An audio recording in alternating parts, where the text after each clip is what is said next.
let's get going. Been stalling long enough. Yeah. Well, folks, thank you for your patience, as ever. I'm actually going to chill the beat with the music because we have a couple of very somber announcements to make, because as of this past Friday, it is with sadness that I'm here to announce that Prince Philip, the Duke of Edinburgh, has passed away peacefully at the age of 99. Based on what little information we've been getting from Buckingham Palace's correspondence, we don't yet, as of yet, know the cause of death. Although, to my understanding, the Duke had been unwell for a short amount of time, so it's not something that was likely plaguing him for a while. So the only upside, and I say that somewhat loosely and tentatively, is that because it was brief, it was therefore merciful. So that's probably the only upside to look at it from. He's going to be missed. The Queen, Prince Charles, his grandchildren, his great-grandchildren are probably too young to comprehend what's going on, because I think George is only like 5 or 6, so it's not going to make too much sense to him until he's about 10 or in his early adolescent years. And he made it to 99. There's quite a lot of people that don't even make it to their 70s these days, so for him to be 1 year shy, although from what I've been told, he was only 2 months shy of his 100th birthday. And that's something that people don't often get to. So, he did alright. He did alright. A lot of people around the country were wearing black armbands as a means of, paying tribute and being respectful to that particular passing. And, he was actually still driving up until a few years ago, because I think he had an accident in his Range Rover that he was going in. And to be fair, the fact he was still driving well into his mid to late 90s, not too many drivers around the world, let alone the UK, are still, reasonably capable and able to be able to do that. So, it's a tragic loss. And to my understanding, most of the sporting fixtures for this coming Saturday for his funeral are all going to be shifted to either participate much earlier or much later, so that it doesn't clash with the funeral at 3 p.m. this coming Saturday. So that's a nice classy gesture, although one could make the argument, why not just leave it till the next day? Just so that there's no conflict with that whatsoever. But, it is what it is. Steve, do you have anything you would like to add? It is a loss, I have to admit. Although it's really difficult with in terms of me with the royal family, because especially my grandparents, my grandmother, they really respect the royal family, because many years ago, my grandfather was awarded an OBE from Her Majesty Queen Elizabeth II. Nice. and I believe it was for his services to the rotary industry. Nice. So they hold the royal family in very high regard. It's just a shame to see him go, really, because I think it might have been late last year, but apparently he ended up catching the dreaded virus that has been going around. Oh dear. He was able to, I believe, from what I heard from reports, that he recovered from that.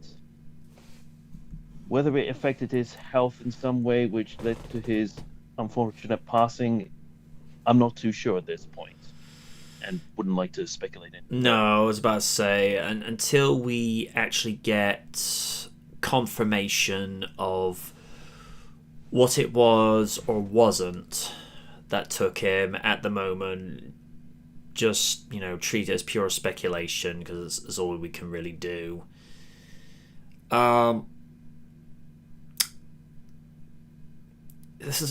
The other thing is, although he was a very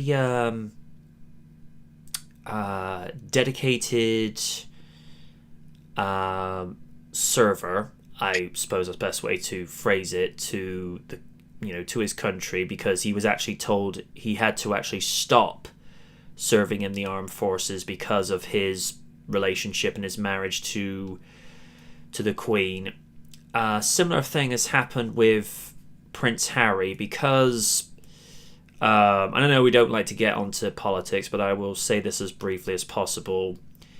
Harry had to withdraw from his duties in the armed forces because apparently a terrorist group found out that he was serving for his country, and they put a bounty on his head. So as a means of making sure he stayed protected, I think it was the Royal Air Force or the Royal Army just said, look, you need to withdraw. It's like, this is not a decision we wanted to make, but you're potentially a future king, so we have to look out for the prince and the institution of the country and what have you. I will say this as briefly as possible, because I know we're trying to be respectful with regards to the passing of Prince Philip. As loyal as he was to his country, he was not known for his discretion either. Yeah. There have been a couple of times where he's let things slip. Now, I am not going to have this typed out in the chat. I am not going to say this vocally, but on one visit to a South American country, he said this, and he was saying this to an indigenous community, and I quote,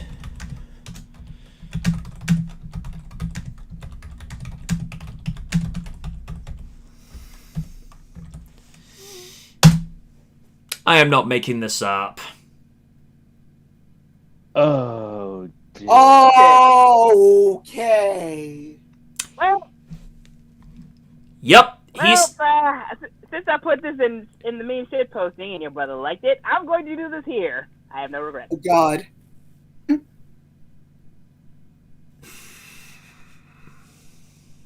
Oh, my God. Yeah. Yeah, Philip was known for saying things he shouldn't have said. And like I say, even though we're age restricted, I have to draw a line somewhere, because no. Not touching that. I'm not touching that with a 50-foot flagpole.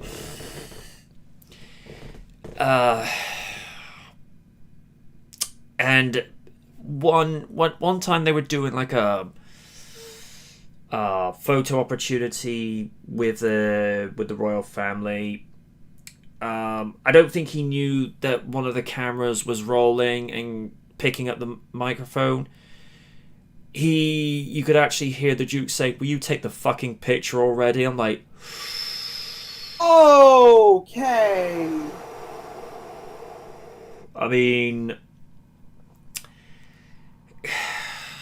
again, he was not known for being tactful in certain situations, but like I say, on that one, I'd like to give him the benefit of the doubt that he didn't know that the cameras were actually rolling and actually, filming in between the picture opportunities. I'd like to make this clear.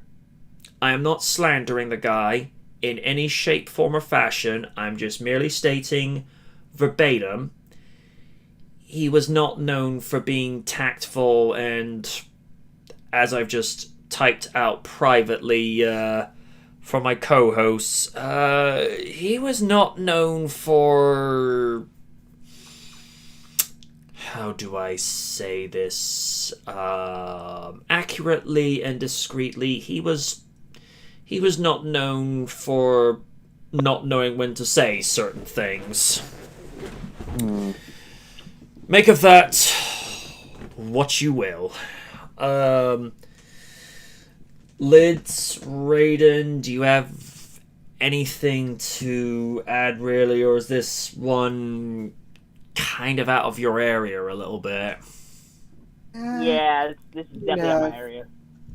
Alright. It's like the only reason that people talk about Prince Philip nowadays, not just because he's a monarch, but because of the certain things he said about a individual who can't even say his name in hopes that we won't get pulled from the air. But just Oh dear.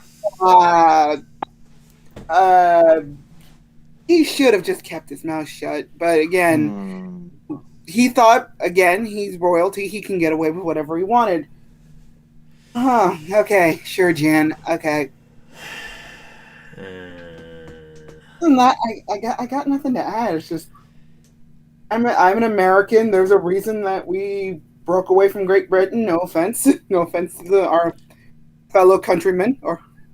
Well, that was 3 to 4 centuries ago. It's old news. Mm-hmm.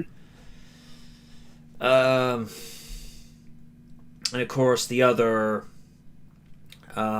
sad news. This probably is more applicable to the much younger generation, and more specifically within the music, hip-hop, and rap community. It was announced this weekend that rap legend DMX has sadly passed away. Not being the biggest follower of his work, I think the only song that I actually ever knew that he did was "Y'all Go Make Me Lose My Mind Up in Here." Yeah. Oh, yeah. The only two places... I think white girls are singing that.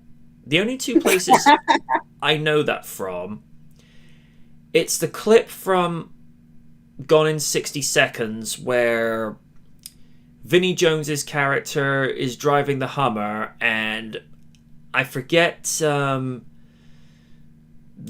name of the other character that he was with, but he was purposely putting DMX on, and of course Vinny's just sort of like, okay. And of course that was the one where the snake happened to happen, because there was snake on the license plate of this Hummer, and the newest member of Memphis Reigns' crew is, it's such a how do I say this? It's such a weird and amusing scene where DMX's track is, it kind of feels out of place, but with the way that the other guy is losing his mind because of the fact he's dealing with a snake, and then just as they're leaving the parking structure, Sphinx just throws the snake on top of the cop car and then gets his parking validated, which I thought was kind of a little bit of a quirky thing, but for, you know, the way that everything was just sort of out of place, it kind of fit the moment. The only other place I know that from is when the meme from the animated Titanic movie, because somebody had actually taken up in here and placed it with the rapping cartoon animals. Oh yeah. And here's the thing, rap didn't really come about until I think it was the mid to late 60s, which was a means of people settling their differences but without actually having to lay a finger on each other. It was just basically I don't want to say punk out, because that could really come across as being mean-spirited, but it was just trying to outdo one another, but just do it through words and just do it in a way where it's very poetic, and to where rap became an art form. And the fact that they decided to have rapping cartoon animals, where that musical, you know, genre wouldn't become a thing by that point for about another 50 to 60 years. So it just seems so out of place within the context of what would have been around 1912. But the fact that you have cartoon animals within that movie doing the sort of hip-hop moves that would have been prevalent in the 80s and 90s, it's like, well, this is already ridiculous anyhow. What, you know, how much, you know, this is probably just going to add to it. From what I understand with DMX, he hadn't been well for a while. Not necessarily to the point of it had been going on for years and years. It was probably like last few months. He hadn't been at the best of his health. So at the moment, I think like with Prince Philip, we don't really know the cause of death. I think it was just one of those things that just kind of came out of the blue. So you know, with DMX, you know, like I say, I was not the biggest follower, but I can recognize and appreciate the talent that the man had, and the fact that people still, you know, follow and hold his body of work in high regard.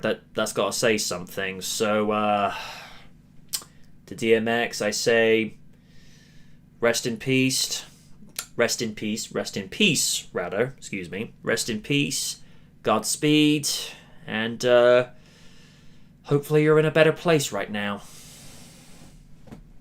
Raiden, I know in particular you were a very big supporter of DMX. What does his passing mean to you specifically, with him as an artist, and probably equally as important as a person? I mean, I have been a massive supporter of him for years, you know, and yeah, thanks to my pops, like he, I don't know what it is, he's just gravitating, you know, with his unapologetic way of just saying how he feels, what he's going through, is just, you definitely want to see him go far, and goddamn he did, with all his body of work, from Dark as Hell is Hot to Flesh of My Flesh, Blood of My Blood, and There Was X, The Great Depression, Grand Champ, and so on and so forth. It's like, it was great to see a guy like him that has went through so much hell in his childhood, just to make some of himself. Yeah. Now, granted, it wasn't the most easiest, because, like I said, I mentioned before we came in, he had highs and he had lows, and there was a lot of lows. Like, drugs definitely put a part of it. Him sleeping with many women was a part of it. I mean, get this. 15 children, my dude.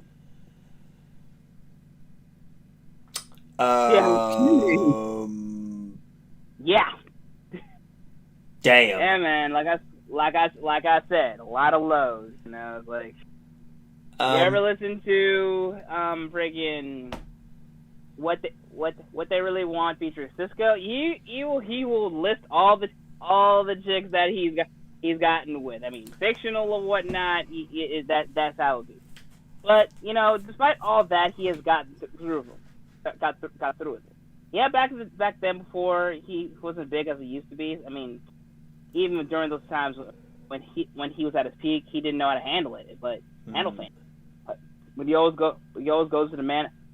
He always goes to the man above to say, hey, I don't deserve what you're giving me, but what I give is 110%, and he has, you know, and it's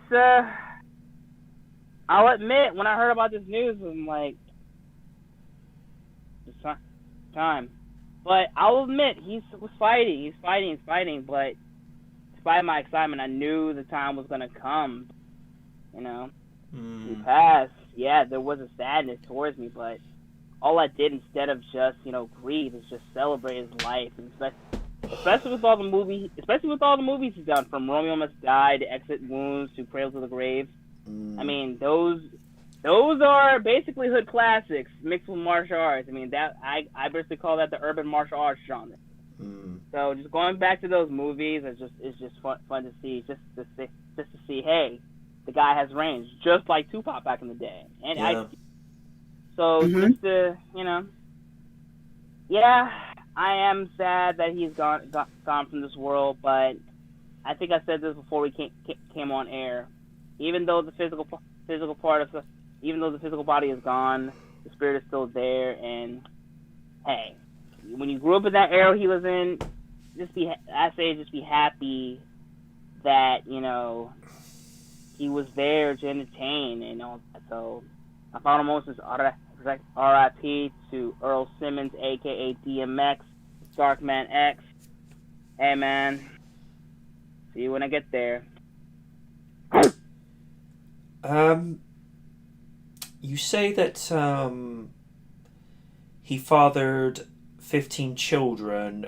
Was this the same, less, or more than Eazy-E?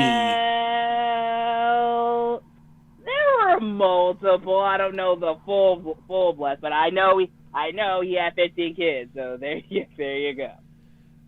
Because, like I say, we also know with Eazy-E, because I would read stories where, oh, I'm his kid. Oh, I'm his kid. I'm his kid too. I'm his kid. It's just like, yeah, he has. And so far, we only know he has two kids. Remarkable and Easy Eric. Because apparently, Eazy-E Jr. was originally was going to be lined up to play his dad in Straight Outta Compton, but they said you really need to drop your weight. But then you get Jason Mitchell. Yeah. That performance was so on point.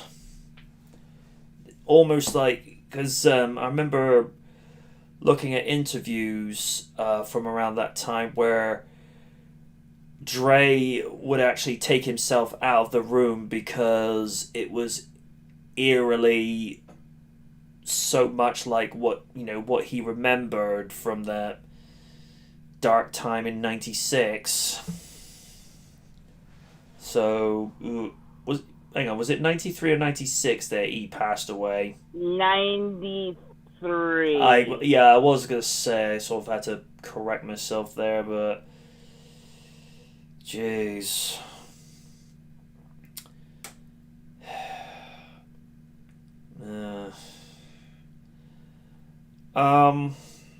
Is there on the bright side, at least there's still meme material, especially in Resident Evil 2 remake. Whenever Mr. X comes out, you always hear X gonna give it to you. X gonna give it to you. X gonna give it to you. the one that makes me laugh. These are people with far too much free time. In some of them, they superimpose Thomas the Tank Engine coming. Oh yes. I've seen that. Oh my gosh. that has me in stitches whenever, you think it's just it's gonna be Mr. X, like, Thomas and his friends came in to invade. I'm like, what? Like, I'm sorry, what? You must have trained hard to get that in the game. I mean, Hey, never count out the PC modding community. nope. Mm-hmm. I mean, keep in mind, this is around, because wait a minute, GTA Vice City was released, what, 2002, 2003? Yeah, Yes. I'd say that. This is when modding was, to my understanding, still slowly coming about. The people that had the PC version, they were able to take some of the cars and modify them into either being the Night Industries 2000, where Kit would have turbo boost and super pursuit mode, but you would get some people that would work in the DeLorean from Back to the Future and could actually time travel to various points in the game. Yes. Don't ask me how crazy. they managed to pull that off, but they would actually have the DeLorean to go to a point, say, 9 hours in the past to maybe 2 to 3 weeks before the point that you left from in the game, and you could even go back to it at certain points, and they'd even have the flying DeLorean from part 2 put in there. And these are some very creative and talented people. As to how they would get around being able to jump to different points in the game, I mean, you've got to be a very talented programmer to be able to know how to do that. But, it's the same people. They were able to slowly work in Kit into various Need for Speed games, although the earliest one I've ever seen is from Need for Speed Most Wanted, also the good Most Wanted 05, Better not one. 2012, because 2012, Urban. I'm sorry, 2012 is garbage. They would actually take, I don't know the Audi model specifically, but they would use it to contort the car to look like Kit, but then the wheels were a little too close to the ground, and it didn't look all that great. Don't mind me, folks. I'm just drinking on some cherry cola energy at the moment. Yeah, I really should not put that next to my Xbox, because I've had some furniture rearrangement in my room, and because I've had certain things moved around, it's knowing where I can and can't place certain things. Not to get onto a personal thing, but I've had a rule ever since 2003, no drinks at my desk. Because one time, can of, I think it was either Dr. Pepper or Coca-Cola got dumped onto my keyboard. Yeah. Dan, I haven't gotten the gift yet, okay? I was going to try and answer privately, but, I'll let you know when I do get it, okay? And basically, like I say, but about half the can got dumped onto the keyboard, and that was then money I had to go shell out for a new one, because you could do all the drying you want to. As soon as you get water within that it's done. And so even if it's the glass or cup is not is even like 10% full, it's just like, nope, other side of the room, please. I pay good money for my equipment not to have it loused up again. So yeah. On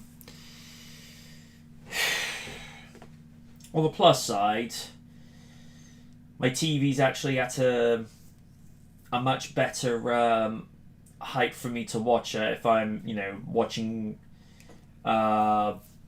movies or watching Netflix when I'm like half awake and what have you. And here's the thing I find, just to get onto a slight tangent here. People say that you can relax or go off to sleep better when there's fewer distractions in your room and it's just all completely silent.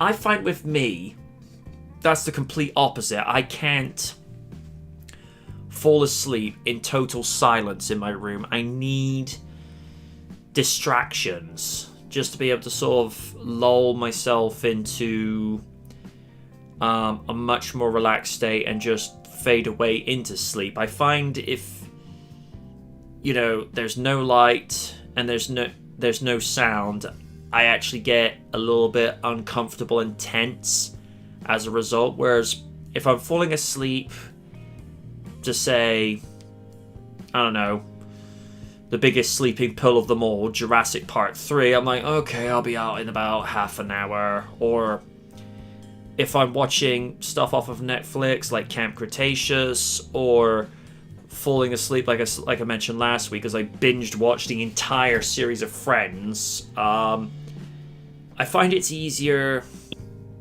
just to have something in the background because it's a distraction.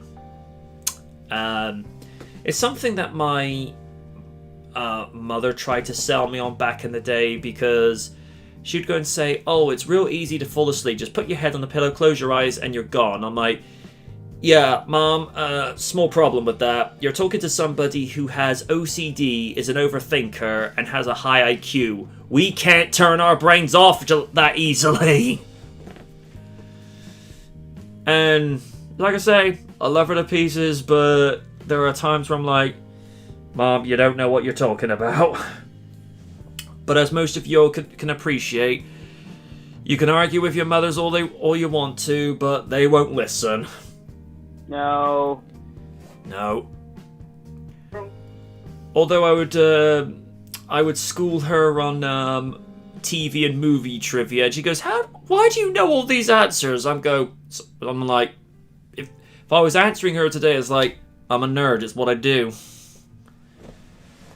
I like how in the last sort of 10 to 15 years, being a nerd is much more complimentary than what it was back in the day, where it was something to be ashamed of, whereas now it's like, I'm a nerd, bitches. Come get me.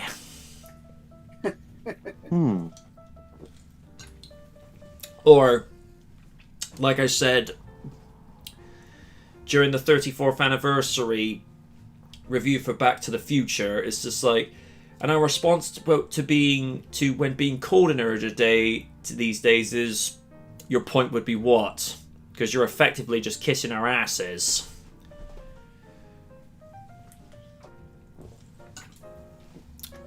That and I know we narc on the Big Bang Theory for being somewhat of a poor representation of nerds, but they did actually help to push nerd culture into the mainstream. They did help. Because it was because of that first season, I actually looked and thought, hang on, these guys are doing what I'm doing with regards to all their quirks and their collectibles. Like, they're nerds, therefore I am. But I think we can all safely say we're nowhere near as bad as Sheldon. Good lord, no. No, God. definitely not. Absolutely Sorry, it's not Tim Parsons. I'm just, oh god, I'm regurgitating on how many times they got to. Oh god. Young Sheldon sucks. That's all I gotta say. Here's the thing. I don't have any issues with the actor who's playing young Sheldon, because at the end of the day, he's just being paid to do a job. But he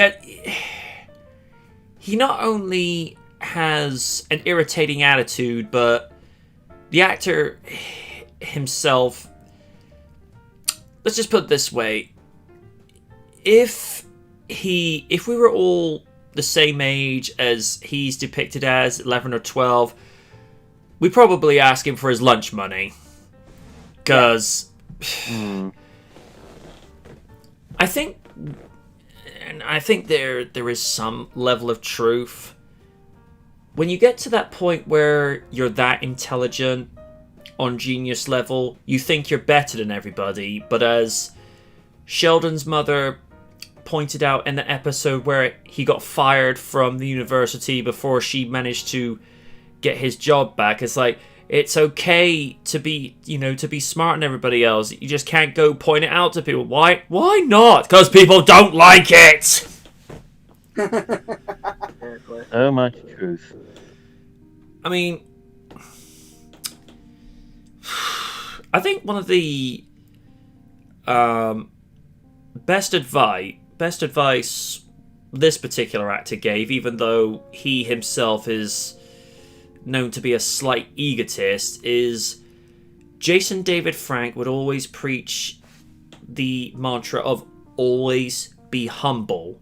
Even though, like I say, he himself tends to get caught up in all the things he does, especially with his own reality series, My Morphin Life, and the fact that he got thrown out of the premiere of Power Rangers 2017 because he was taking selfies and filming the audience with his camera. It's just like, JDF, buddy, love ya, but what are you doing? That's probably one of the reasons why a lot of people are now gravitating to Austin St. John, because he literally is being Jason in real life, because the guy is super humble. You know, from what I understand, he's always greeting people. He's always appreciative. When people come out to see him. I mean, I've told this story before, but one of the most moving things he had ever been told after he'd come back over from the Middle East after being a paramedic over there, Walter Jones had informed him of all the conventions that were going on. You know, people were still embracing Power Rangers, and he's like, is there anybody left from when people watched us? And he would meet people at these conventions where one father was like meeting him for like a selfie op and a an autograph session. And he would go and say how, he started watching the original series on Netflix and how his kids became fans of the original Red Ranger, and how he would actually go and say, our family was going through some tough times where my parents were getting a divorce, and you were like a big brother to me on screen, because, you would give me something something good to look forward to. And Austin finds things like that extremely moving. The fact that even though at the time when he did the first season, he just looked at it for what it was. It was a paying job. It was goofy fun. But to know so many years later, people still hold it in high regard and actually find something just to help them take their minds off of things, that's kind of rewarding in its own right. But on a more serious note, Saban should have paid them more than $500 an episode. Just saying. Yeah. Because, if you're raking in millions through this franchise, I think you can afford to pay your cast more than said amount per episode, because I don't know if I should say this, but some people, and I stress some, could technically classify that as slave labor, because that is so little money to work from, and Austin actually ended up being homeless at one stage because of the fact, the money was not paying that, paying enough. And considering they'd probably spend, maybe one episode every 2 weeks to be filmed, and you have to do something like 30 to 40 episodes a season. I mean, they've got bills and mortgages and lives to lead. They can't live off of, just $1,000 a month. $1,000 a... Go on, man. And apparently some of the working schedules were over 24 hours. Ugh. How David Yost and Amy Jo Johnson lasted as long as they did, I don't know. And the same thing, you could argue the same thing with JDF, because, I mean, although JDF was not one of the original Rangers, he's still from the first season. So the fact that he lasted all the way to Turbo, our favorite season of Power Rangers. It's better than Overdrive. I'm just gonna say that right now. Operation Overdrive. Everybody knows what I'm talking about. Yeah. Operation Overdrive. Yes. It was alright. I think the only thing I go for it was that Once a Ranger episode when Adam came back. I did like that one. The fact that I didn't have a problem with that one. Also Bridge from SPD. It was cool to see him get an upgrade from Green Ranger to Blue Ranger to Red Ranger. So that's cool. Yeah. Yeah. I mean, he was. I mean, I know we're going off topic, but he was always been my my low key favorite of the Power Ranger season. I don't know, his just quirkiness and everything, and just so it was cool to see him get the upgrade from the leader. I feel like he'll be a funny leader. And they brought back Xanda. Xanda. Honestly, for me, I don't like going back to Mystic Force, but that was bad. But characters like Xander, Chip, I'll say, Vita, how you doing? But aside from that, I don't go back for that. Well, aside from the final episode where they got the original actress that did Rita, who was Mother Magic. The thing, wait, Mother Magic, and I think when Udana mentioned Mother Magic, notice Rita in the Dark Days. Mystic Mother. Mystic Mother, yes. Rita in the Dark Days. What are you talking about? And I was like, what the? Oh my God! Is that her? I want to. The theory that everybody has is that after the Z wave hit all of the villains, he basically became a purveyor of good magic, I guess. And That's awesome. There's an actual comic that kind of explores that kind of thing. I'm not sure what the title was, but it did kind of hint to that in terms of Rita's origins. The thing. Boom. You mean talk about Boom Studios? Yeah, Boom. One of the Boom Studios. Yeah. I think I did see the origin of that. That was some good stuff. There's always a thing with Mystic Force, whenever they would do their morph call where you hear magical swords, Mystic Force, I'm like, yeah, I can't take you guys seriously. It's like, I'm sorry. In the original Magi Ranger, the whole Rangers were a whole damn family, the Ozu family. Yeah. Wow. What I did like. Also, they wore capes. You learn from Edmund Mode, no capes. What I did like from Once a Ranger, first of all, seeing Adam back in black, finally, and I like the fact he was given a new morphing sequence, which then a lot of modders... That was cool. Yeah.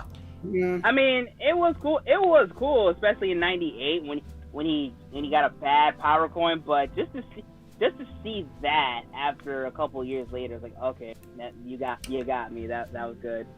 The only minor... Yeah, just same. Yeah. The only minor critique I would make, I appreciated Disney couldn't get the rights to get Aaron Waters' Power Rangers theme, but that little musical cue whenever Ada would morph is like, I get it, but couldn't you have gotten him something better than that? It just sounded nasty. It was pretty lame. I mean, I get it. I get why the other Rangers got their theme song, because, Disney had the rights to it. Of course, yeah. Yeah. Mm-hmm. And, the fact that we got to see Alpha again, but it wasn't the same voice actor before, and that voice acting was terrible just as well. Oh god, the accent. I'm like, why? And I'm like, please get the original actor. Please, for the love of the good Lord, please get the original actor. What would Zordon do? Shut up, Alpha! I think it was just too heavily vocalized with metallic, too robotic. Too many sound effects added in. Crying out loud, the voice actor they got for the 2017 movie did a better version than that. Yeah, Bill Hader was really good. I mean, I definitely bought him as Alpha. I mean, he had the voice. He was just just being him, except playing a alien robot. I like the fact instead how the original voice actor's signature line would be sort of like high pitched and sort of over dramatic, whereas Bill Hader's version was just like exasperating, just that sort of that sort of thing. Yeah, imagine if Garfield was within Alpha's circuits. Yeah, honestly,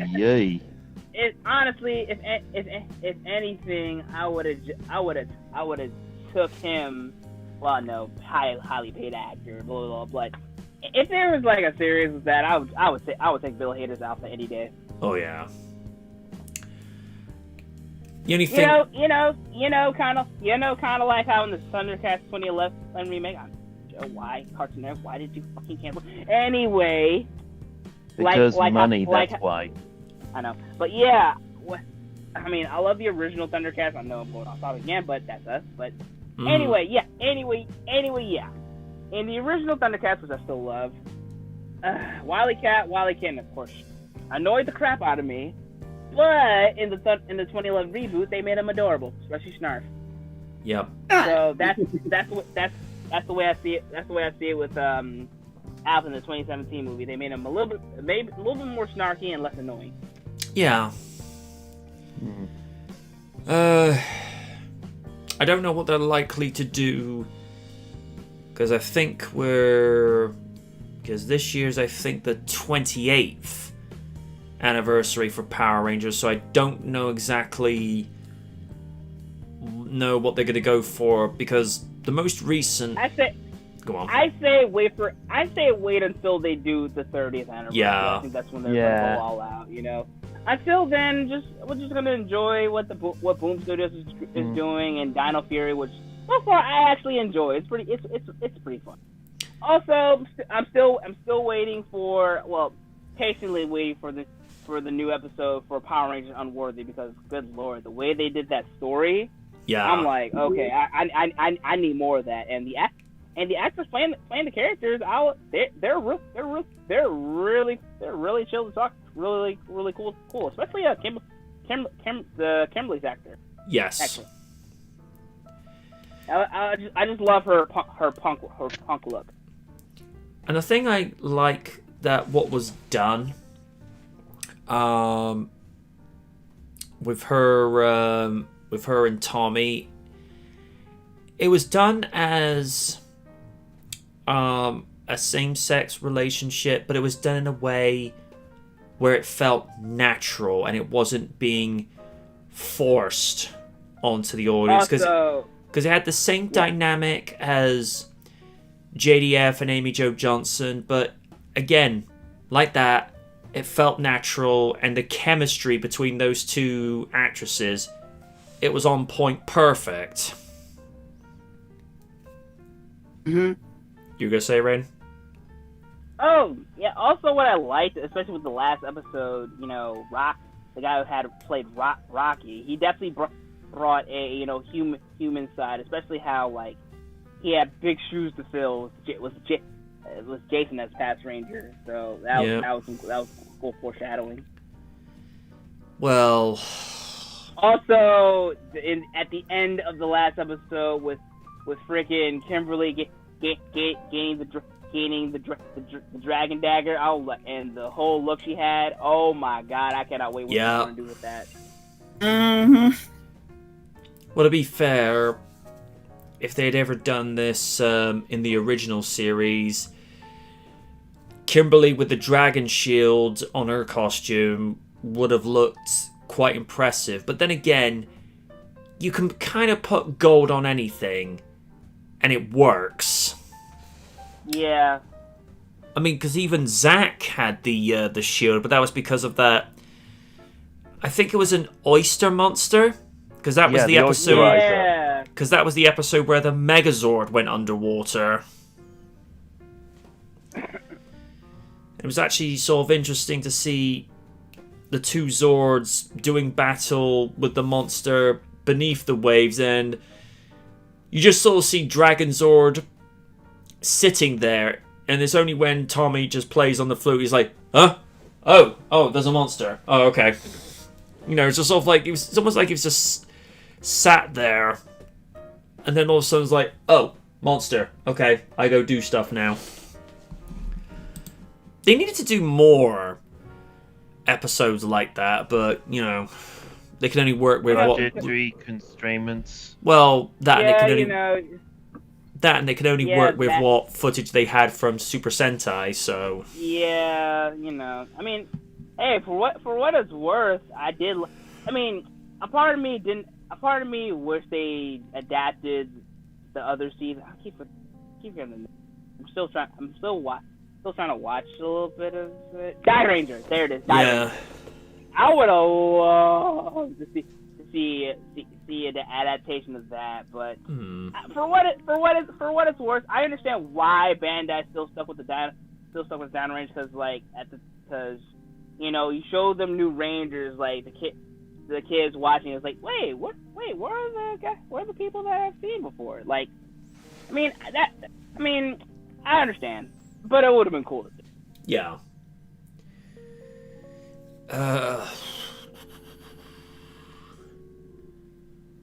I'm just gonna read a couple of comments on here. Sean Retro says the PC mods are crazy good. He says, with me, my brain won't switch off when I'm in bed. Glad to know I'm not the only one that needs to, be eased into sleep. Dan says, so, any thoughts on WrestleMania? Ooh. Can I start? Go ahead. Go ahead. let me just say, look, I'd make no bones about how I despise the way WWE does things, but for what it's worth, I like what they did, especially when they had a lot of black excellence. For example, Bobby Lashley retaining his Drew McIntyre. I didn't expect it, but I was like, hey, yeah. I mean, if anyone deserves a long reign with that title, it's Lashley, because the guy has been working so hard, and you gotta admit, the way that he looks so damn good with the title. Yeah. I mean, a part of me feels bad for Drew, but I feel like just him embracing the crowd, it was just great. I mean, I kind of wish we had that last year, but you know. Also, Rollins vs. Cesaro was really dope.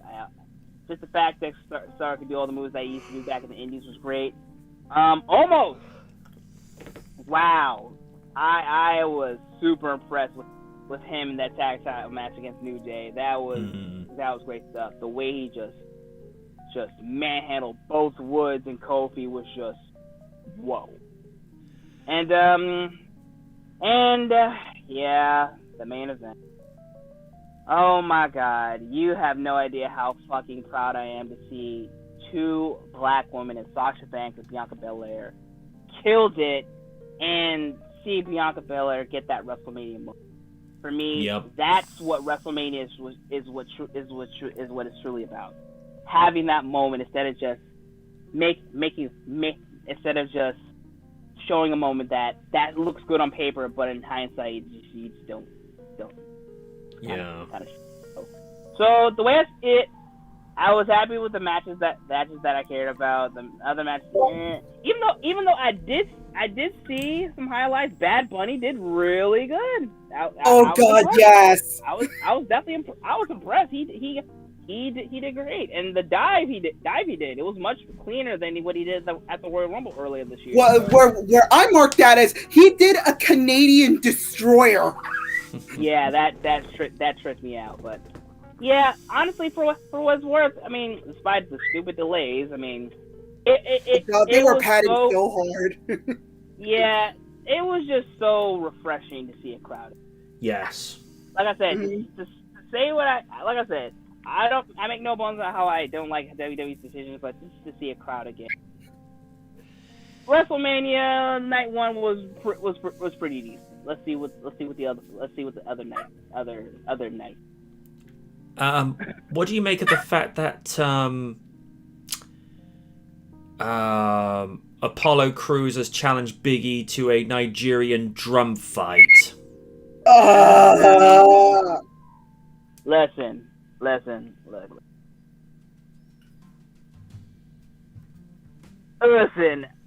After just seeing what night one can bring, half and half, I don't care. But hey, as long as these guys are gonna kill it, that's cool with me. For me, it's just like I just turn my brain off nowadays. It's like, what's the point? But I gotta get my point across. But yes, it's stupid, but it is what it is. It'll be it. All right. The only one I'm going to have somewhat of a the only one I'm going to care about for this evening, the triple threat match for the Universal title. Roman Reigns defending against the 2021 Royal Rumble winner Edge and Daniel Bryan. I'm really split with what the outcome could be, because on one hand, this could be Bryan's last WrestleMania, because injuries are mounting up again and he's not getting any younger. But at the same time, even though Edge is, let's call it for what it is, he's going full heel. At the same time, he's waited 10 years to get back to this point, to just to even be in the main event and possibly become world champion, because those that were around 10 years ago, he retired as the world heavyweight champion because of the fact that injuries had piled up and he had to vacate the World Heavyweight title. So, I don't know. I would say both contenders have both got equal favourable chances of why they should be booked to win. But it's one of those, who deserves it more? And the damn, I don't know. It's a toss up. I mean, I feel like it's a good thing, because like, with WWE stuff, it's always predetermined. But I feel like with this they're going. I guess in a sense they're going with the unexpected just to pop the crowd, because Lord knows when this thing ends and the crowd fully comes back, they're gonna go back to the old bullshit. So I guess appreciate for what it is. Because the other rumor that I'm hearing that's going around on the wire, and this is pure speculation until something solid comes out of this, if Edge wins the title, apparently either this week on SmackDown or a few weeks after, he's going to bin the Universal Championship and bring back the World Heavyweight title. Ooh. Now, I would be more in favour of having the World Heavyweight title come back, because first off, that actually looks like a world title. And second, like how it was when the draft split was originally in place from 2002 until 2011, at least, there was what's the word I'm looking for? At least there. Can I just say before our adorable one and Navi comes back, Kiwi is our new Navi for this time.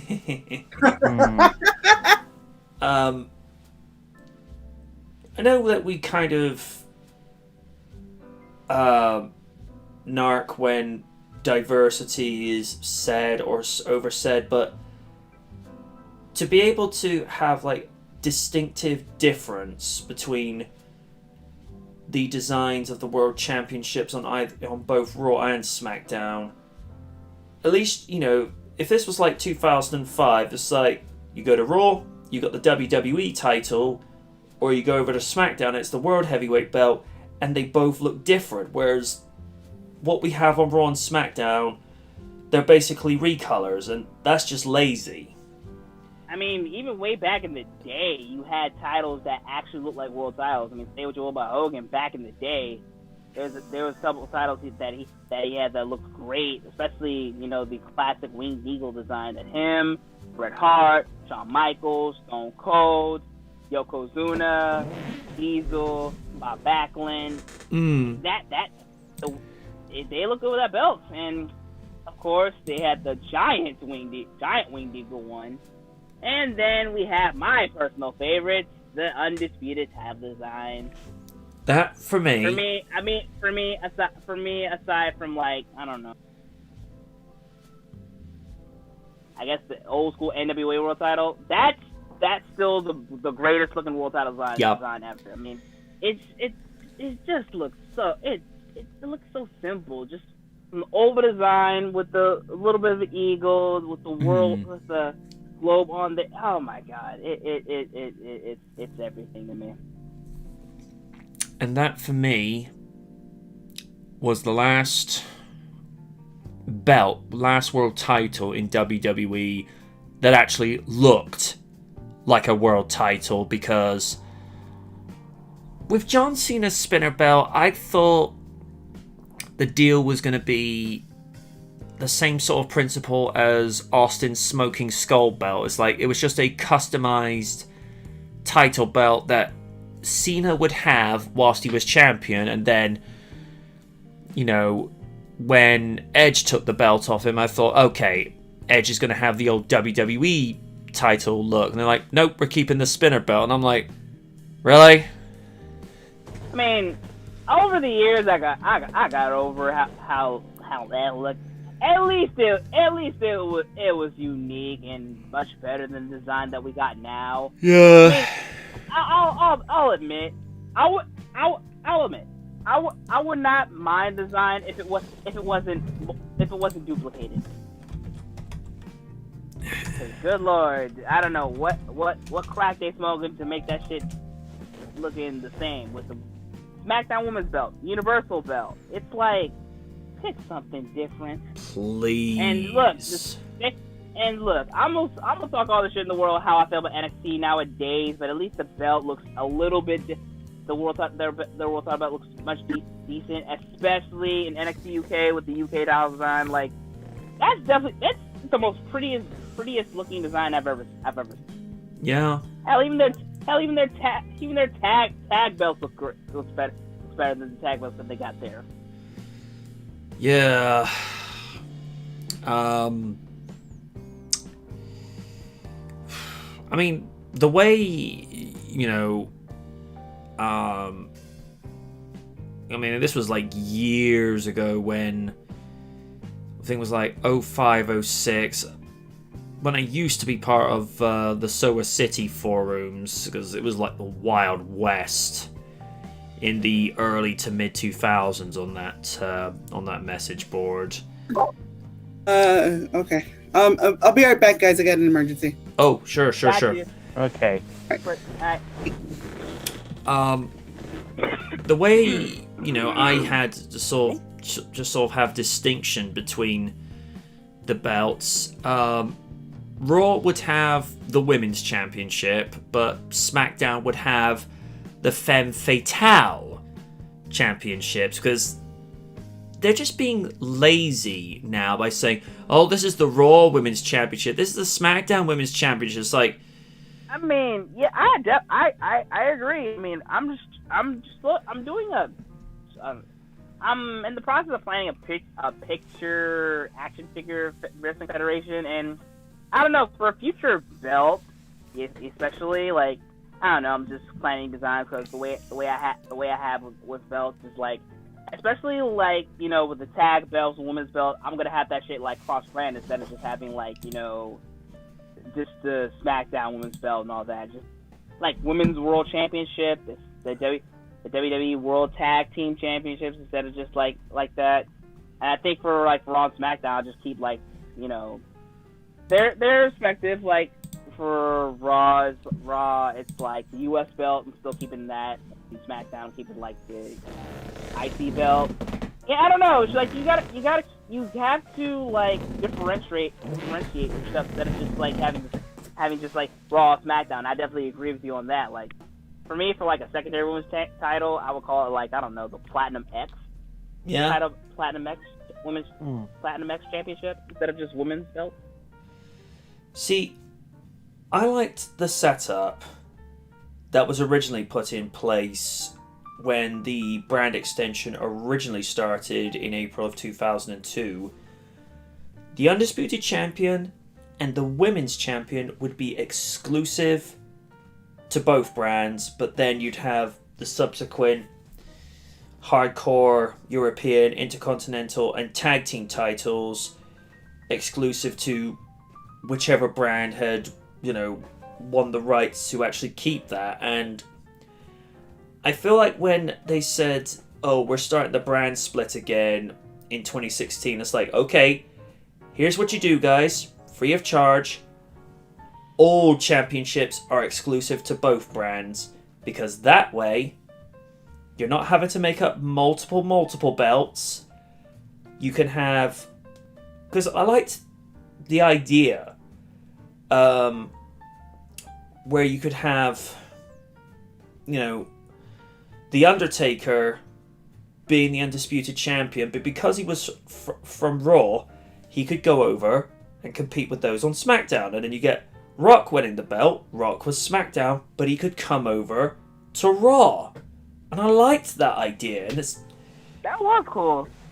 and you know, I know they've done this with the women's tag team championships, but why couldn't they just do the same with the men? That would have been so much easier. And I heard at one stage there was talk of this sort of soft brand split idea whereby only certain belts could get defended on certain shows. But I'm like, well, there's no point of having a brand split. Say like AJ Styles could only defend the United States title on Raw, even though he'd be free to compete on both brands. Yet, you know, you get someone else from SmackDown who's like Intercontinental Champion, but they can't defend the belt on Raw. I don't know. I just feel like when they set the brand extension up the second time, they said, oh, we don't know how we're going to handle this this year. It's like, shouldn't you have thought about this beforehand? I mean, like I say, it just would have been so much simpler. Just like, right, Women's Champion, Undisputed Champion, Tag Team Champions, exclusive to both brands. Intercontinental and US title, I don't know, have matches set up where, say, AJ Styles wins the United States title, but he's drafted to SmackDown. And let's say you have Roman Reigns winning the IC title and he goes to Raw. But, you know, they always have to overcomplicate it. It's like, oh, we need SmackDown, we need respective tag team titles on each brand. Oh, we need respective women's and world champions on both brands. No, you don't. It's too much. I agree. I don't know. It's just like, yeah, like it's overcompensating. I don't know why they just. I don't know. It's just so much. They just overbrand stuff way too much. Like, no. Like for example, like I really hate what they've done with Survivor Series, man. Like, they just turned into freaking Bragging Rights 3.0. Like, yeah, the matches of champions from different brands are great. Trust me. I mean, listen, I'll still talk shit on how much I hated the freaking build up to that event, but you know, just have multiple clashes of people that we want to see go at it was great, but you're actually missing the point on Survivor Series itself. Like, I don't know, you have like a high profile feud against two guys. It's like, when it gets too volatile, how about just settle the differences for one time? Just assemble a team. Exactly. Like assemble a team of guys, like, you know, that's, I don't know, sometimes coherent to the story. Sometimes, like, you want to people want to make an impact. You know, it's like, for example, Survivor Series 03 to 05, Randy Orton, like, multiple time, like, Soul Survivor. Like, yep. You know, that's how you built someone. I mean, also, Survivor Series was also the time for debuts, of course. We famously, 1990, The Undertaker debuted. Despite the aftermath, Sting debuted, and way before that, The Shield. So, yep. I just don't understand why they're just going back to this old cartoony BS. Like, oh, Raw and SmackDown should be feuding. Like, make that shit a rarity, like you did, like in Survivor Series 05. Yeah. Build it. I love going back. Yeah, I love going back to that. And especially like in 2016 when they brought that concept, like the match between Team Raw and Team SmackDown, that was actually good until, you know, 2017. You just did it all over again. It felt forced. Yep. I think in conclusion, when WWE has something good, they do great. But when they overdo it, that's when it gets super annoying. Like everything, when it comes to championships, when it comes to characters, especially to alignment, heel and face. Being a babyface on WWE absolutely sucks. I'm just going to say that right here, right now. Yeah. I think the other thing that they need to do is let the audience determine who the next big star is going to be, because like with Roman Reigns, they know when the office is purposely trying to push somebody, but the audience lets you know when they're getting behind someone. 4 key people: Daniel Bryan, of course, CM Punk, The Rock, and Stone Cold Steve Austin.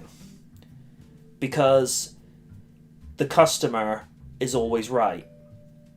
And Vince seems to keep thinking, you people want Roman Reigns. Actually, we want Daniel Bryan. You want more Roman Reigns. We actually want AJ Styles. Why don't you want Roman Reigns? Because he's no Like good as a face? It's like in 2003. It comes true. It's like, he says it. I don't give a damn what the people think. That was during his like evil time. And that was probably the most honest promo he'd ever cut. Yep.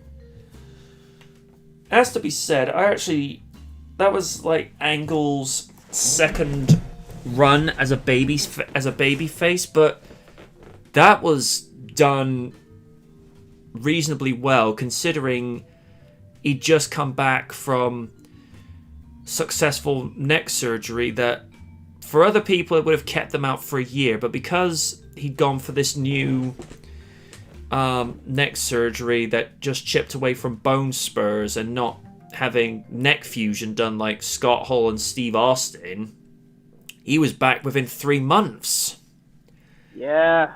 And those matches that he had with Brock, especially SummerSlam 2003, I think there was only 2 decent matches on the card that night. That match and Shane McMahon versus Eric Bischoff. Although that match was more entertaining mostly for inappropriate reasons. There's also the Fatal 4 U.S. title match between Eddie, Benoit, Rhino, and Tajiri. And later that week on SmackDown, let's just call it for what it is, Eddie turned face, but then again he comes out to El Paso, Texas through the crowds like, come on man, you can't be heel at this point in time. And that's when they were really honestly the way Eddie was, he was heel, but people loved it. But yeah, that was like his full blown babyface turn, especially when it came to his little feud with Cena. I mean, I think Cena was really underrated as a heel, and he probably could have done with being longer, but Survivor Series, that was when he was given the opportunity to really go and be a babyface. I mean, alright, it didn't happen straight away, but the fact that, he turned down Paul Heyman's offer to, in his words, join Team Sasquatch. I mean, the way that team was built.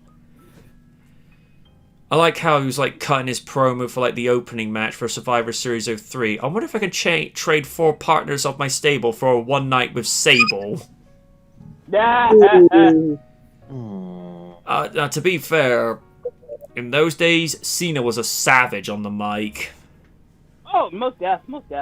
And like the promo he cut on McMahon, he goes, Vince, do you love me that much? You gotta steal my promos? John Cena's untouchable. You just got nothing to touch. Ask your slut. She's only in it for the money, Holmes, and when she's done stealing from you, she comes to tickle my funny bones. Oh boy. And of course, the look on McMahon's face. I mean, I appreciate it's scripted, but damn, he made it look like he was pissed off to the 8th degree. Sorry, hold on. Probably got a call coming through or something. No. That was something else, but don't worry, we're fine. Oh. Okay. And that was also during the time where Cena would let the audience finish off his promos. It's like, but she did tell you one other good thing. She told you how to suck, because you're a stupid fuck. The filter. The no filter crowd. Yeah, miss it. Nowadays it's just like hyped in. I know, but... And, of course, during that time, I still can't believe to this day Stephanie let him do that. Man, the And- way she was looking, fam. Woo! And it has to be said, and even Lids can appreciate this. Stephanie, during summer 2003, how you doing? For I will real. appreciate that, yeah. God damn. And has to be said, what a difference 2 years on the microphone it made, because Stephanie, 99 to early 2002 on the mic, nails on the chalkboard.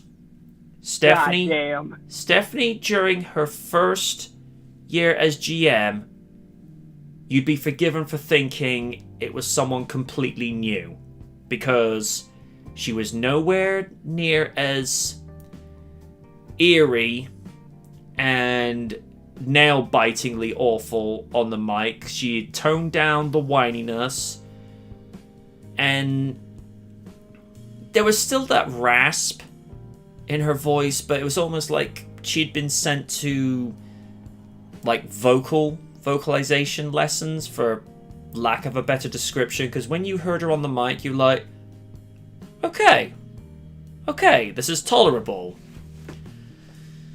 And at the same time, in some of the outfits she was wearing, it's like, Triple H, you lucky son of a bitch. Especially in Halloween 02 with that. Oh my god. I'm surprised that, a whole bunch of people probably couldn't, walk through the room without being like, gentlemen, eyes up here. Yeah, yes, miss. Up here. Yes. And of course, even she, I think it was like during that same promo in 03, she got Cena to look up because he was staring at her chest for a little bit, but... Listen. If you get the chance to do that, man, legendary stuff. I mean, I don't know what it was about Steph in 03, but attire, hair, and makeup, perfect. Oh yeah. Especially the way that she'd had her bangs just above her eyebrow. I don't know why, but that works for her. Oh my god, yeah, that was a great. And as cringy as it could be when I look back on it occasionally, but she'd actually definitely had a reasonably good feud with Sable that year. Yeah, she did. It wasn't bad. And of course, she did sort of... I don't know if this was Stephanie the person saying this, or whether this had been purposely put into the script, saying, Dad, why have you given Sable as my assistant when she sued you for sexual harassment back in the day? Right! What the hell? I know. That was so weird. But as Madam President of Awesome rightly once said, money talks and bullshit walks. Indeed. I mean, because I think she sued WWE at the time for something close to 10 to 20 million. But, a similar thing happened with CM Punk. He sued them for 20 million, yet he was back on... he was back on a WWE product, but it was ran and produced by Fox Sports, so... Technically, it was Fox Sports' product, even though it was WWE licensed. But that was the way Punk could come back in and actually comment on the product, even though he wasn't actually contracted by WWE. But yeah, that was 03 really underrated year in wrestling because I agree. I agree. SmackDown, all in all, I think was the better product. Although Raw SmackDown was on a roll. Yeah, SmackDown had really stepped it up, but then again, you had Paul Heyman as the head writer on there for the majority of the time, so that kind of speaks volumes. Their single brand pay-per-views were fun as hell. Like, Oh yeah, Vengeance 03. Oh my god, that was good. Especially a lot of good matches on there. I know. And what was it? The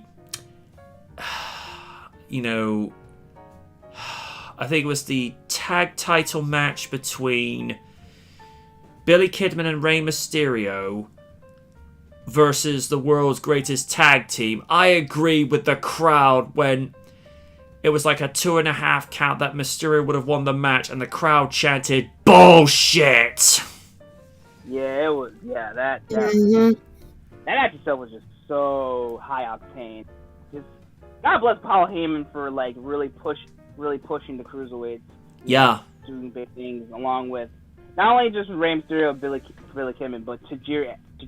I don't know if it's favoritism or anything, but he got Tajiri to do a lot of fun stuff. Like he did in 03 with Eddie Guerrero. Eddie Guerrero teaming up with him in that really fun ladder match between World's Greatest Tag Team. That was some really good stuff. Do you ever feel like the way they were setting up the angle between Mysterio and Kidman, the way that Kidman was watching him at the time, it made it look like he was going to go after him, but then it went completely the opposite direction. It's like, oh, we're going to team up. And I'm like, huh, got a different vibe from this. Yeah, especially like in the following year when Kidman turned heel against Paul London after what he did to Chavo landing on his head doing that stuff. I got where Kidman was coming from, because of all people, Jamie Noble was, giving him a moral pep talk. I'm like, Noble, considering some of the things you did as your character, you're in no position to be making judgments there, boy. Fairly trash. Yeah. No respect, but he is a former Ring of Honor World Champion, so you gotta give him some respect. I was gonna say, I'm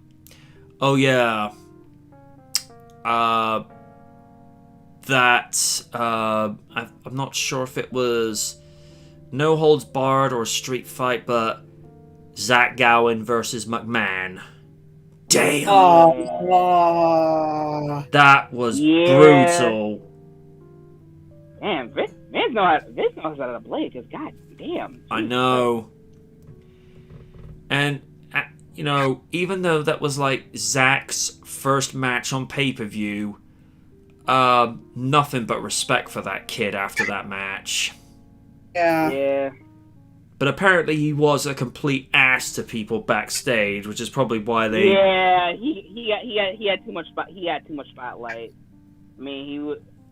Yeah. I remember watching Bryan Zane's video, and him was like, yeah, he kind of had that coming with that beatdown he had in his hometown. Yeah, and then, even though it's done as scripted, the wheelchair push down the steps. No. Say, boy. For me, there's just some places you just don't go to. Yeah. But then again, this is WWE we're talking about, the same company whose chairman thought it was a cute idea to do the Katie Vick story. No. Let's I need an adult. Ah, but Lydia, I am an adult. No, you are not. No, you're not. Liz, am I an adult? For the most part. Ew, for the most part, I'm an adult. Oni's gonna go buy some beer. No! No, none of that. Yeah, fine. I'll go get some. I'll go get some. Yeah, I can't think of any South Park religions. Ooh, get some Poppy Tarts. Pop Tarts, get down. And he's listening, like, oh goody, these again. Oh, good lord. Ew, cheesy poo. Ooh, cheesy poos, get down. I think one of these days I'll just say, do this as a joke for him. If I ever get his postal address, he just opens up on his birthday. Opens up, hey dude, happy birthday. Opens up a box. It's 2 months worth of cheesy poofs. Oh no! He'd be like, "Fuck you, just fuck you." And there's Raiden, so like watching a live unboxing. Ooh, this is good. This is good. Oh wait! I'm turning into L Man. No. That's the last thing I want. Yeah, you suddenly have a very disturbing fascination with Heath Slater. No. Ooh, dance Heath Slater, dance Heath Slater. Oh, why am I dancing, Mr. Hellman? Oh, for my amusement. Yes. Hang out the gimp. And there's all of us just going like, Hellman, do we need to stage an intervention? Oh, this wouldn't be the first one today.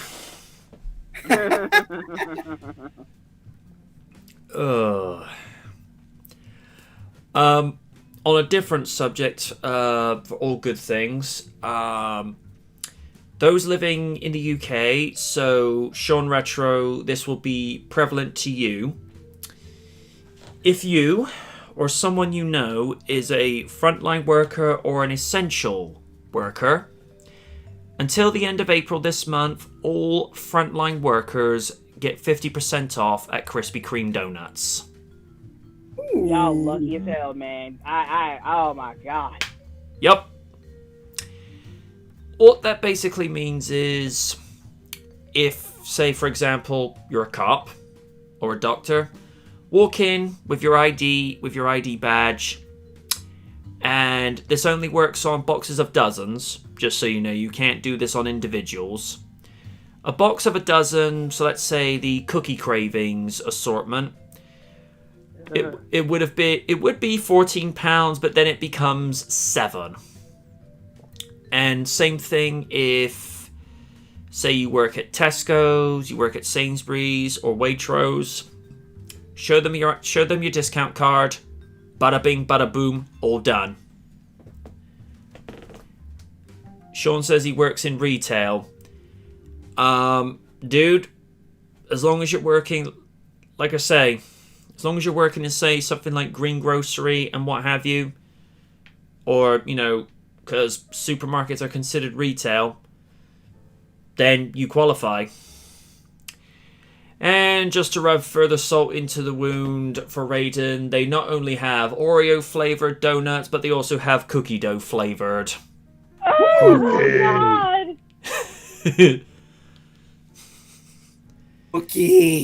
Cookie dough. E is for cookie. I hate y'all.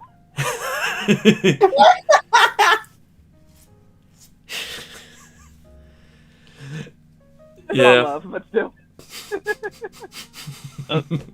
Okay, if we cover the topic that I sent to you, MJ. Yeah, sure. All right. Let's see. I think it's a bit back up in the chat. It will be, but it's also...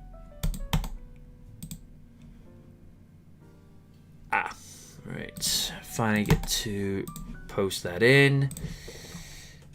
Now this comes with regards to Thunderbirds making a comeback, but not in the sense of what you may think with regards to TV revival or movie. What this basically amounts to is that they're re-releasing, I think it's either audiobooks that were previously released back in the day, but they're now being released for next month. So, for example, Terror from the Stars, the ex-con Cockney chauffeur Parker, and the stylish aristocrat Lady Penelope, originally voiced by David Graham and Sylvia Anderson, will be brought to life by voice actor and impressionist John Colcher. Oh, so I see. These are all Star of the Dead Ringers and Spitting Image. Oh, okay. Mm-hmm. Okay, so they're bringing in new ones, but it's not all. John, a fan of Jerry Anderson since childhood, would also be voicing Jeff Tracy. Considering John Colcher's uncanny ability to mimic other voice actors or actors in general, that will be reasonably good to look at. I grew up with Jerry Anderson's show, so working on this audiobook has been a delight. I also love voicing contrasting characters, and they don't get much more different than Jeff Tracy and Parker. And fans of the still enormously popular original Thunderbird series are in for another treat. In a charming gesture, the audiobook includes a message from David Graham, who played the original Parker along with Brains and Gordon, saying that in his 96th year he feels he now deserves a rest and is passing the baton to the new team. As well as John and Genevieve, the new lineup includes Wayne Forrester, Justin T. Lee, Joe Jameson, and Anna Leon Brof. Wayne Forrester. That name sounds familiar. Yeah. Wayne Forrester. I might be thinking of the voice actor who played Scarlet in the 2004 Captain Scarlet series. Or unless that's Craig Forrester. Right. I'll have to look that up in a little bit. I'll look it up for you now. Yeah. More audiobooks are now in production, will be available soon, including Stingray, Joe 90, Space 99, and of course even more Thunderbird stories. That will be intriguing. As for David Graham taking a rest, as he says, the man is in his mid-90s now. He's more than earned his rest, considering he's played Parker in 2 different generations of Thunderbirds, spanning 50 years apart from each other. He's got nothing left to give. Although, Steve, see if you're with me on this. Do you get the impression that in Thunderbirds Are Go, he sounded better as Parker there than he did in the original? Most definitely likely, because in Thunderbirds Are Go, he was only voicing one character in that show, whereas in the original, he was playing multiple characters. Now, what I mean with regards to the context of that, you listen to how competently he was voicing Parker in the original and how he was voicing him in the second generation for all intents and purposes. I don't know, he just seemed to be on point, and he did voice other multiple characters in the new version, particularly with the one where Lady Penelope takes ownership of that oil rig, and he was playing the former oil rig boss in that one. I don't know why, but either he was trying too hard with that particular role, or I don't know, he just wasn't putting his back into it. I don't know. All I know is as Parker, he was better than ever. And you were right, MJ. Wayne Forrester did voice Captain Scarlet in the new 2005 series of that show.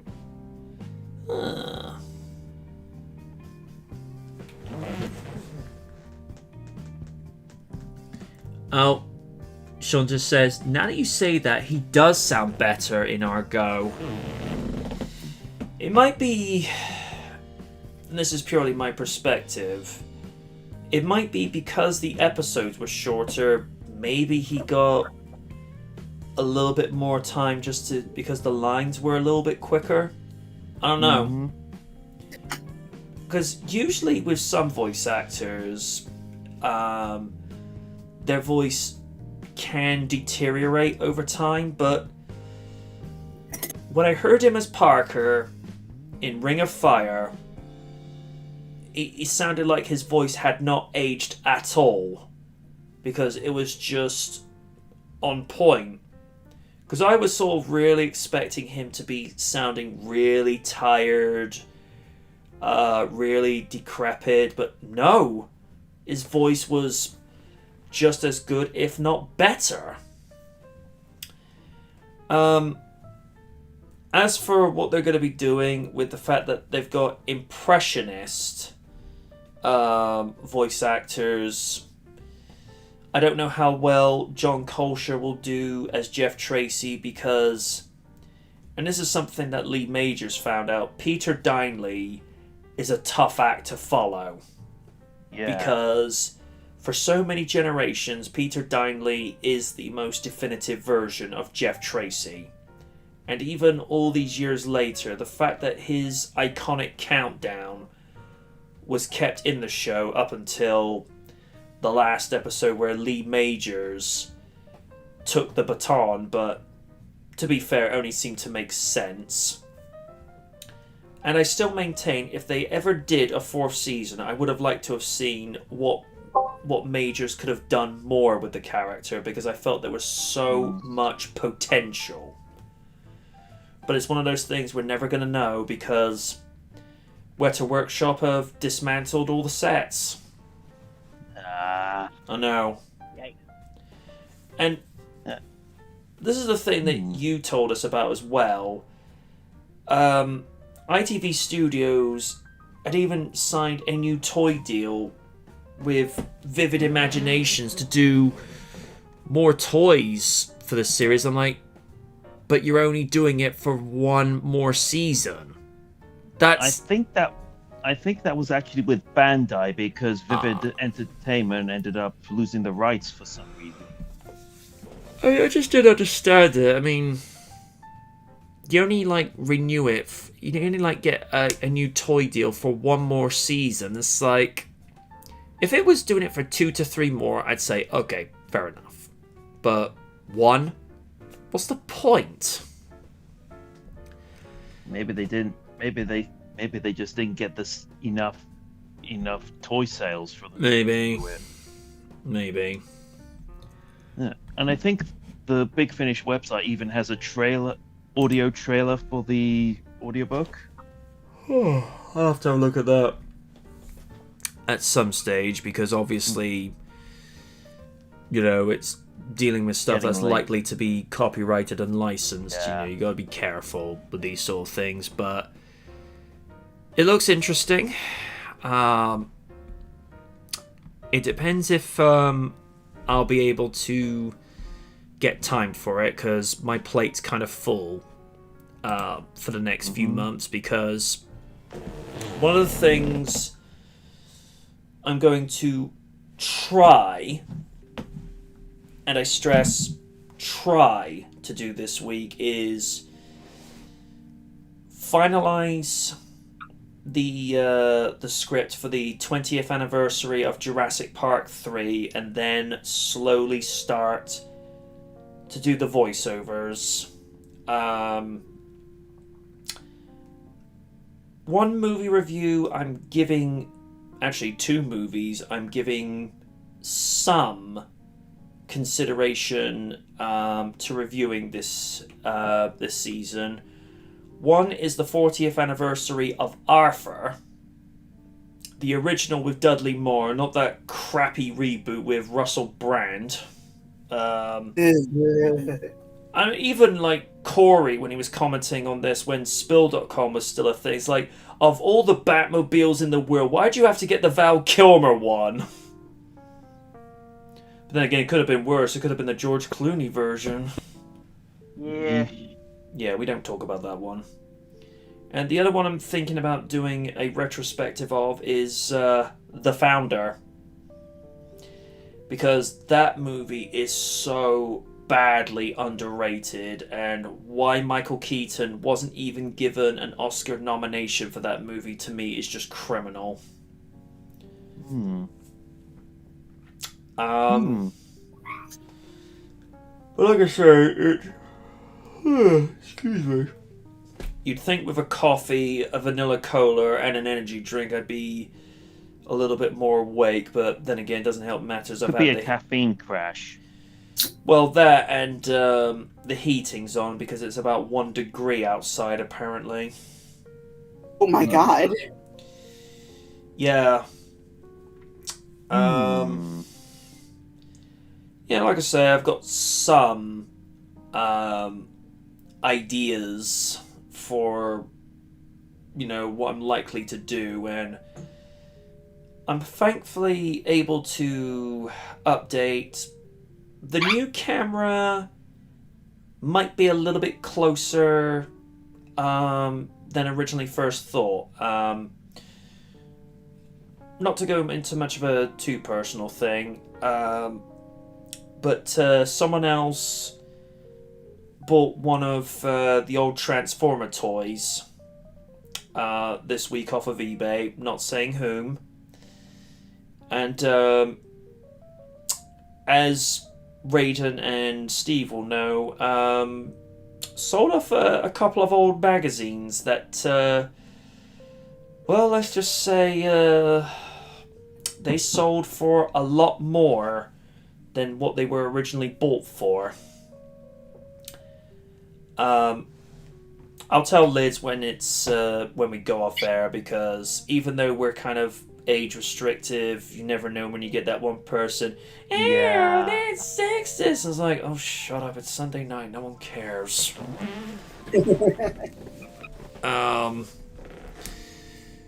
But no, the camera may be closer than we think, and because I have a external mic add-on, it will finally get rid of the white noise. Because although I love what my bridge camera has been able to do, courtesy of the fact that, my traditional camcorder it's had it. The audio with the bridge camera is a little bit weird. It's the nicest way I could phrase it. It's not awful, but it's not clear. So, if I can just get that one done, and then, as Jamiroquai once said, it's all good in the hood. Which that's actually off his 2010 album, Rock Dust Light Star. That was where Jamiroquai was becoming more like Jamiroquai of old. It was going back to his funk days, although according to one Brit Awards ceremony one year, they classified Jamiroquai as dance. I'm like, in what universe is Jamiroquai dance? He is funk or acid jazz. Just like, dance category? Get the fuck out of here. That'd be like classifying Eminem as bubblegum pop. No, never happened. That'd be like... No, thank you. That'd be like Eminem coming out on stage, performing Wannabe, like one of the guys out of NSYNC, whilst dressing up as Baby Spice. And there's your nightmare fuel for tonight, folks. Oh, no, Oh, dear Lord, why? Oh, my eyes. You know what? Honestly, I had seen him cautious before, so I was like, Particularly in my band. yes. Look, I've just come up with a random thought to the previous article. You know that they did those 50th anniversary episodes.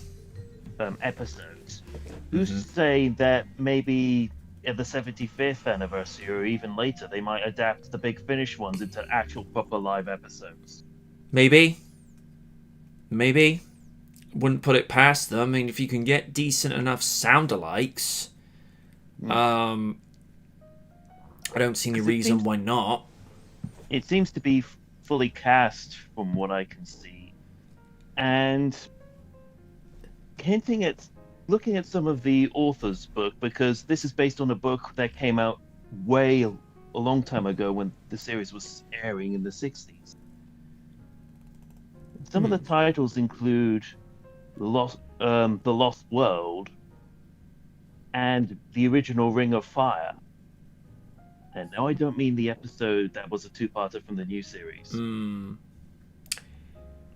I do remember one of the comic books.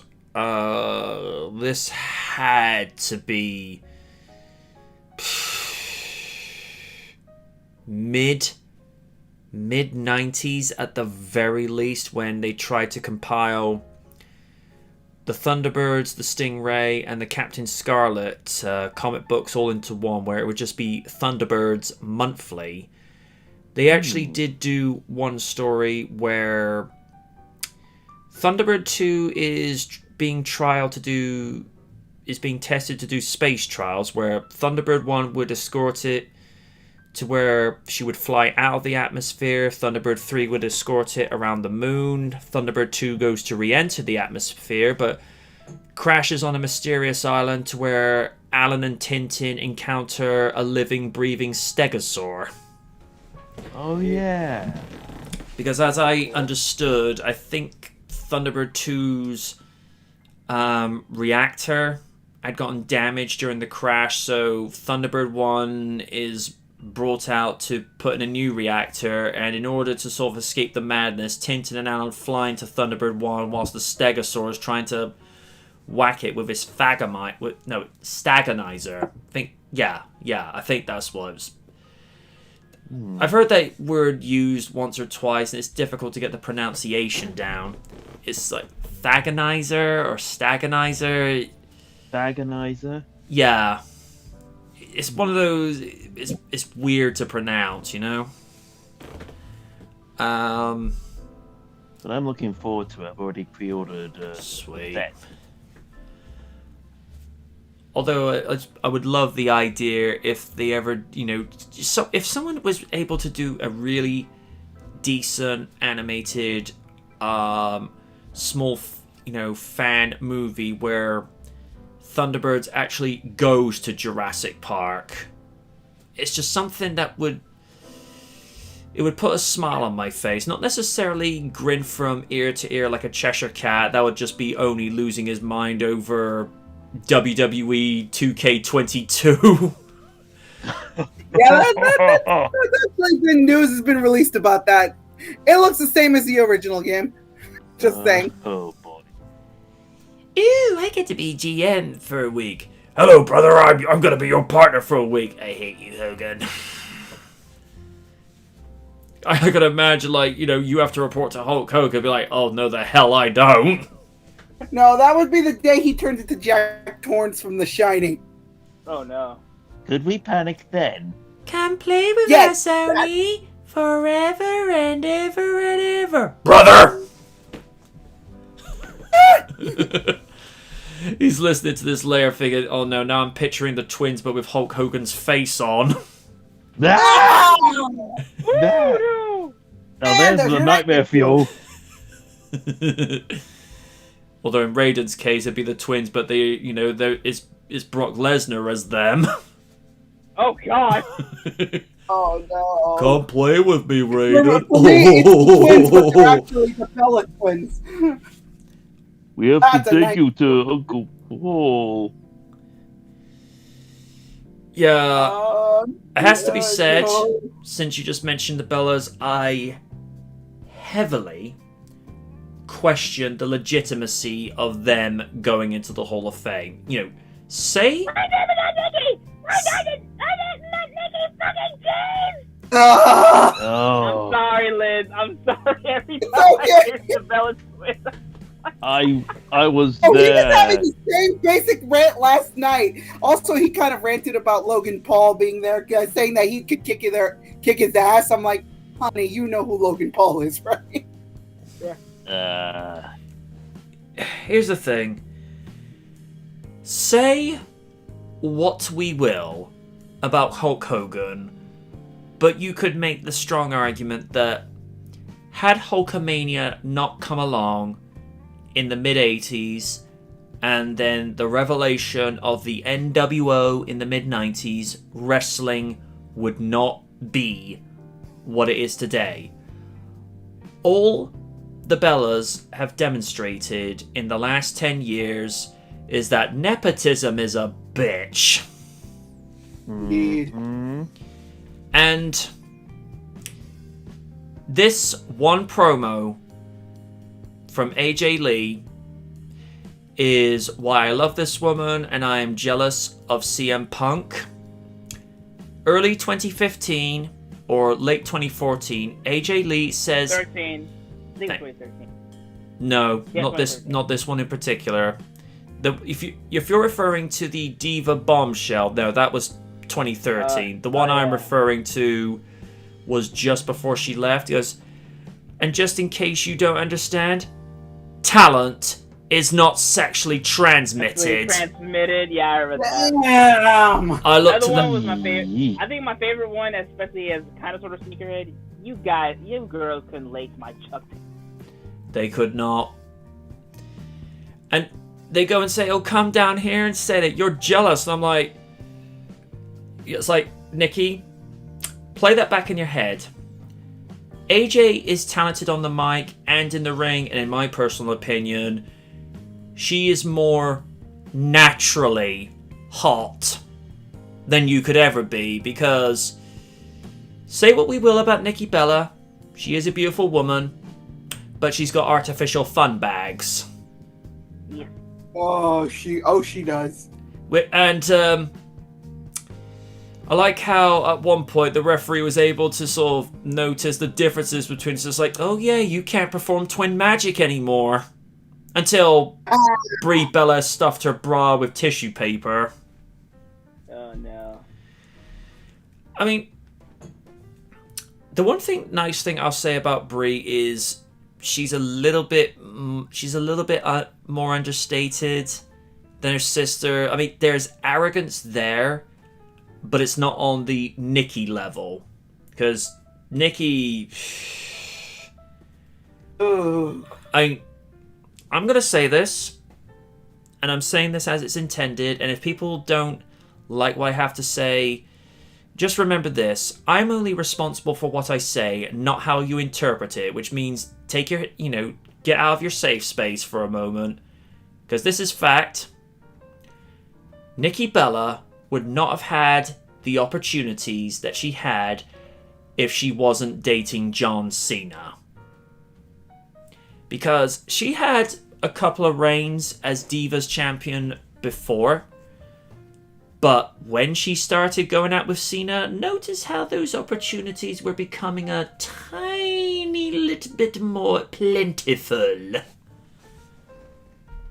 And not so much with Brie, because, well, if the women's tag team titles had been around back then, yeah, okay, she would have had some more opportunities, but notice how Nikki was the one who benefited, and Vince, you're one petty SOB. You purposely used Nikki as a scapegoat to destroy AJ Lee's record, just to spite CM Punk. Really? As Raiden would once say, really. that's petty. Yes. I mean, there was a rumor at one stage, this was about 2015, there was a vicious rumor going around that they were going to use Seth Rollins to outdo CM Punk's 434-day title reign as WWE champion, but they're going to say, oh, we'll get Brock Lesnar to do it. But did he do it as WWE champion? He may have had over 500 days as Universal Champion, but it wasn't as WWE Champion. And considering people don't look at the Universal title with any form of legitimacy, then it's kind of moot. Bro?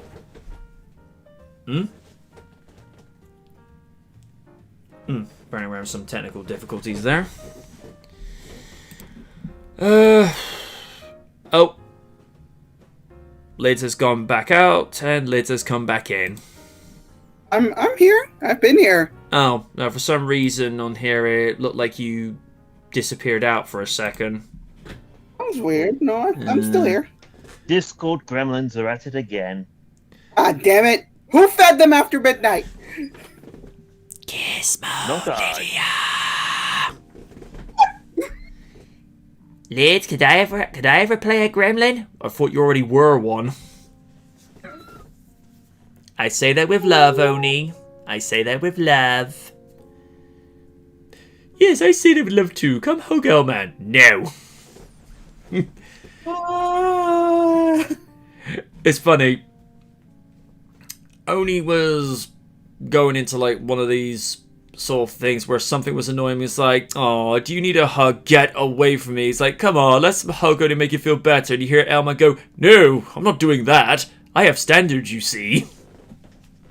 Do you?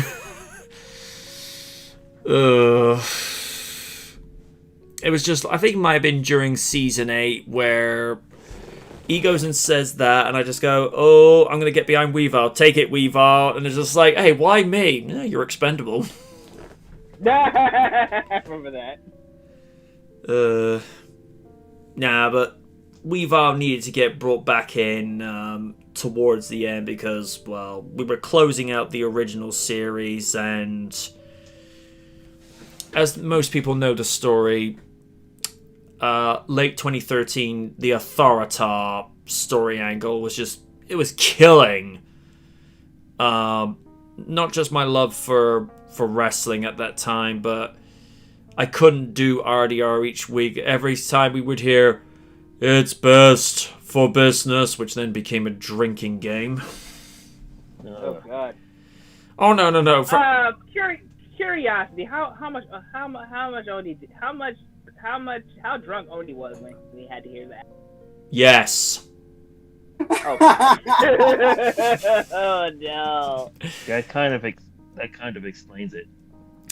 I remember, I don't know if this was this during season 2 or season 3? I forget the setup, but I remember him bursting out one time saying, never mix fun with Vicky. It leads to whiskey.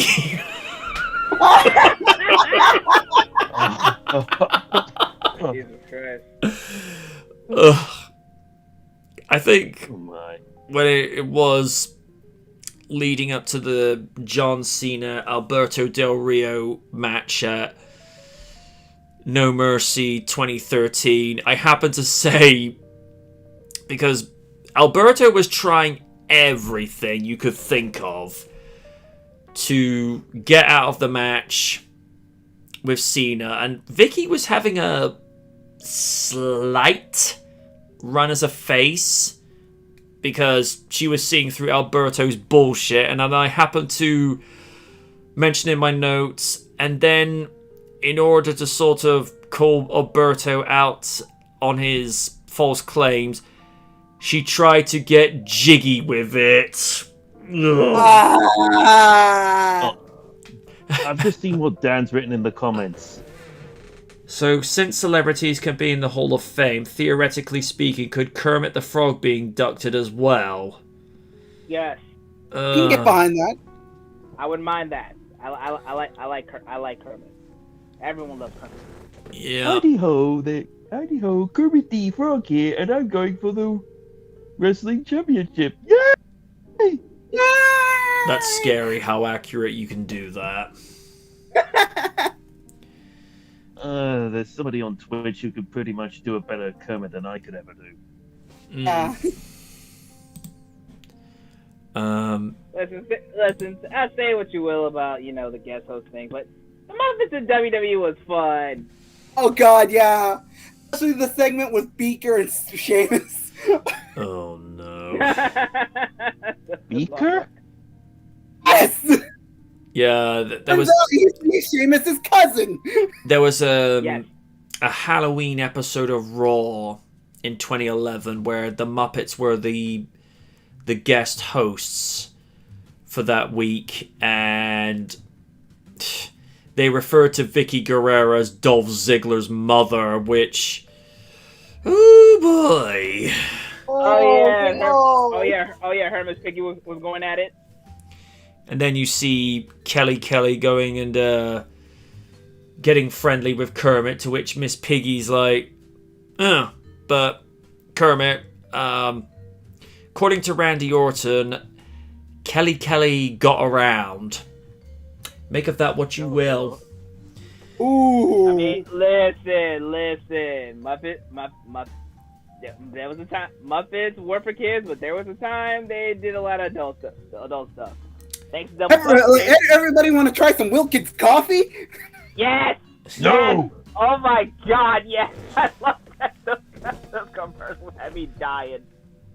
And of course, Randy Orton's not necessarily innocent in doing inappropriate things, because you know the story of not shaking his hand. But there's the other one with handbags. Yes. Oh my God. Yeah, For context, Steve, there's a vicious rumor that's been on the internet for years, probably a decade, in order to get back on somebody, one of the divas he didn't like. Apparently he defecated in one of their handbags. I'm not making this up. And the silence says everything.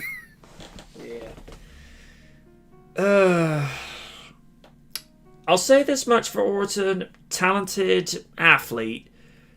Personally, I think the man has a huge attitude problem. Not anymore. I mean, nowadays, he's definitely more reserved and more healthful with talent. I mean, he always was, but like back then he was a little. But now he's more nicer, you know. Just don't piss him. Just don't piss him off. Don't take unsolicited photos of him. Yeah, I will give the man that. I mean, the man was trying to wash his hands in a bathroom. It's just like, guys, can you give me 2 minutes? Seriously. Because that's something Eminem apparently had to put up with, because, you know, he'd be in a cubicle doing his business, and there's people waiting for him after he gets out. It's like, oh, can you sign us? Like, guys, can you wait outside the bathrooms? Because similar thing happened to The Rock back in the day. Some people would actually come up to him whilst he was like eating with people at a restaurant. He's like, look, I'll be happy to sign your autograph, but can you please wait until I've finished my meal with my people here? Which, that's not, you know, that's a reasonable request. You know, happy to do that, but it's like, this is like personal, private time here. Can you please wait? I mean, that's how you deal with, you know, people. And to be fair to the people that were asking, I don't think they were intentionally being rude. You know, you see The Rock and it's like, oh my gosh, it's The Rock. You know, you kind of get overcome, you know, with starstruck and what have you. So you kind of lose rational, sensible thought. I mean, it'd be like if Raiden you know, just walking down the street into, say, Starbucks for the sake of discussion, and just as he's about to go in, Dr. Dre just brushes by and is like, what? Or in Lid's case, you know, she just comes out of a coffee shop and Sarah Michelle Gellar just goes by. She's like, Kind of reminds me of an old college friend when he was going on the London Underground and he ended up bumping into Matt Smith. whoa. Holy shit! That's cool, bro. I've only ever had those sort of moments where met Rebecca Holden, April Curtis from season 2 of Knight Rider, for those not in the know. Met Peter Paros, He's as cool in real life as he is as RC3 on the show. Mike Chaffee, total humble guy, really, really likable human being, and never met this next individual personally. Not affiliated with him in any way, but I once stood across a bar near Stamford Bridge where Chelsea were playing Notts County in the League Cup that night. I was actually in the same presence as Johnny Vaughan. Nice. Awesome. But I think he was trying a little bit too hard to be like low key, just trying to dress down, like, wear the tracksuit pants and jacket with a baseball cap. Is like, dude, they know it's you a mile away. Come on, try a bit harder. But no, he's a Chelsea fan. He'd come into, like, from what I understand, he'd come into like the local bars whenever match days were on and what have you.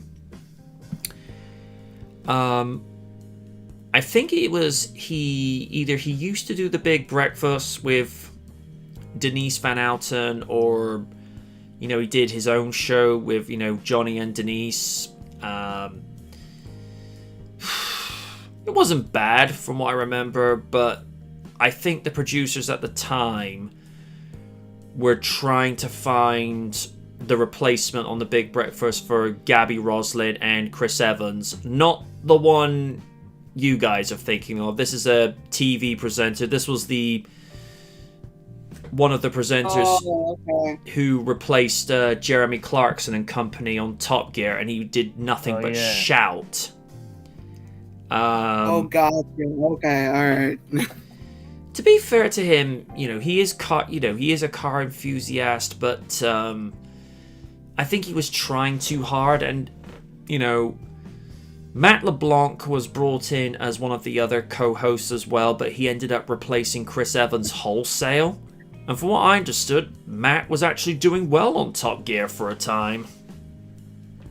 But some things worked, some things didn't, and I think he was only doing like Top Gear in between doing the series episodes where he plays like a fictionalized version of himself on this sitcom. Oh yeah, I've heard of that show. He's actually pretty good in that.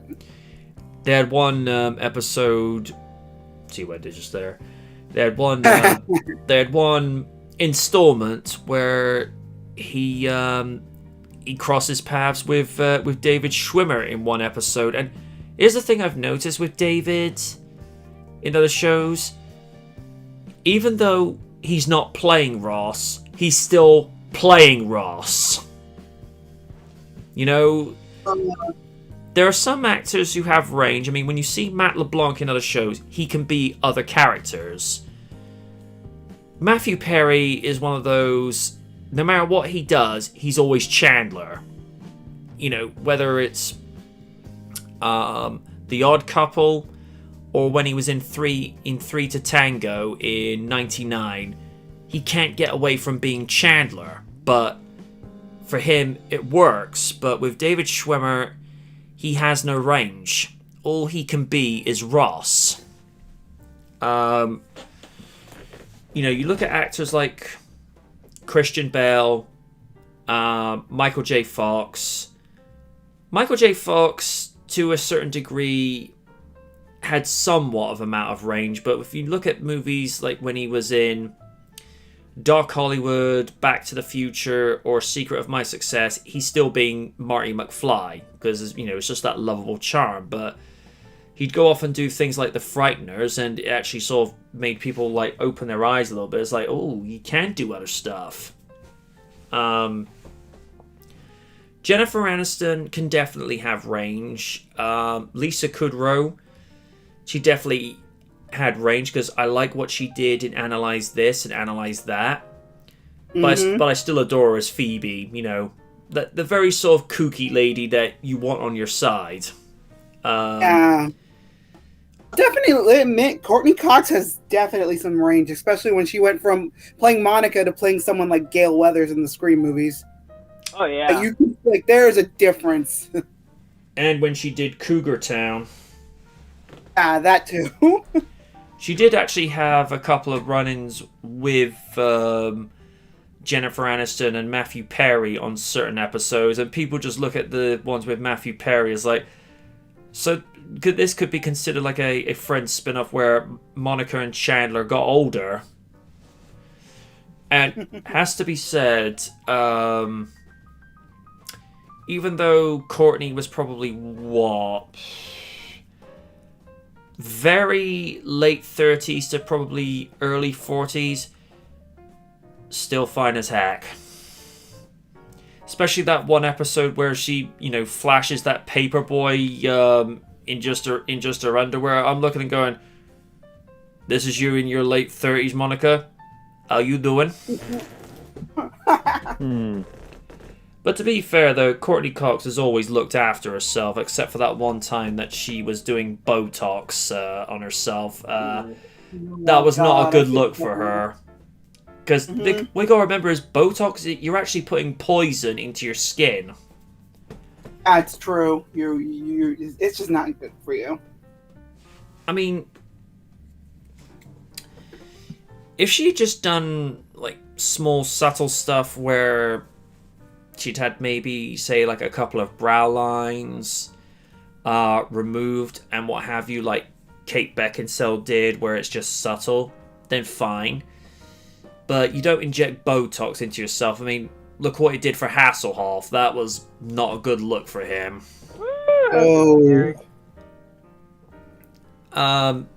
Jennifer Aniston, I don't know what that woman's doing, but she either ages very slowly or not at all. Because if you look at, say, like if you look at the still photo that they use between episodes of Friends on Netflix to how she looks now, she just looks like a slightly elder sister of how she looked back then. Because Jen, when she first started on Friends, again, I know I'm repeating Joey's line, but how you doing? We've done it so many times. It's custom. It's a classic. Yeah. Yeah. But the ones from Friends that don't seem to have aged at all as far as the men are concerned, David has hardly aged. With Matt LeBlanc, though, as me and Raiden have said quite a few times, the distinguished look actually complements him. It definitely makes him stand out because, no matter what he does, he's always going to be Joey. So the look he has now is just like Joey being a silver fox.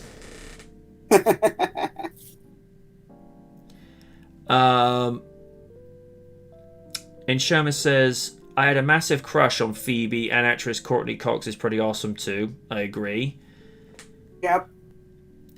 He says his thoughts on Botox and plastic surgery, best not to do it. I agree on that front, but the one area that I don't think plastic surgery is a waste of money on is, you could argue this is the same category, but some will see it as a split into two. One, if you're born facially disfigured and you just want to have certain features corrected just so that you're not drawing attention to yourself for reasons to have yourself ridiculed, or one, if you've been involved in an accident and you just have plastic surgery done to where you're as good as before, or the surgery's done to just minimize the scar, as much as possible. That's where I look at it as a good thing, because that's when you're not doing it for vanity, you're just doing it because you just don't want to be stared at for the wrong reasons.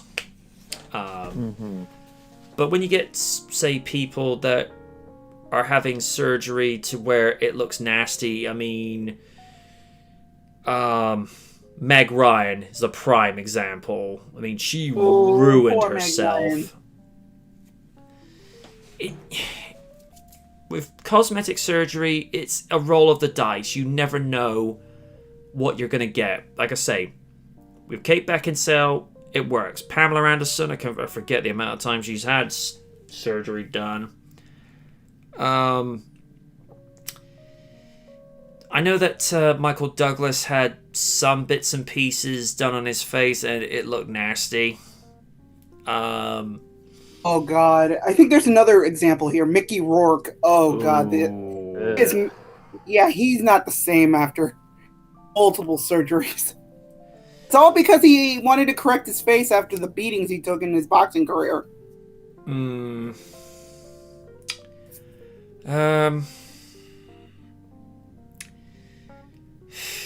Again, some people it works for, but just because it works for some doesn't necessarily mean it's gonna work for the next person. Trying to think who else had surgery and it just ruined themselves. Can't think of too many. The only thing I can think of that Cher had done, she actually had a couple of her rib bones taken out because she wanted to look thinner. Ooh. Yeah, when it's stuff like that, I kind of look at it and think, you're kind of playing Russian roulette with your life there. And Cher, even in her 50s, when she did Do You Believe in Love After Love, it's just like, girl, you're gorgeous. Why are you doing that for?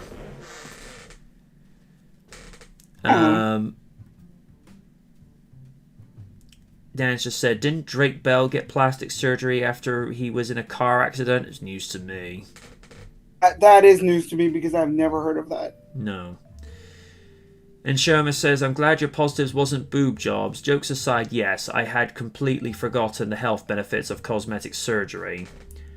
I was distracted by so many good-looking aging actors who ended up looking like Autons from Doctor Who because of such things. Well, again, sometimes it goes wrong. You know, they think they're going to come out looking like, Mr. and Miss, Mr. Universe or Ms. Universe, and it doesn't go their way. Or in one case, Angelina Jolie. Oh God, yeah. What happened to her? She did a lot of work on her lips. Yeah, I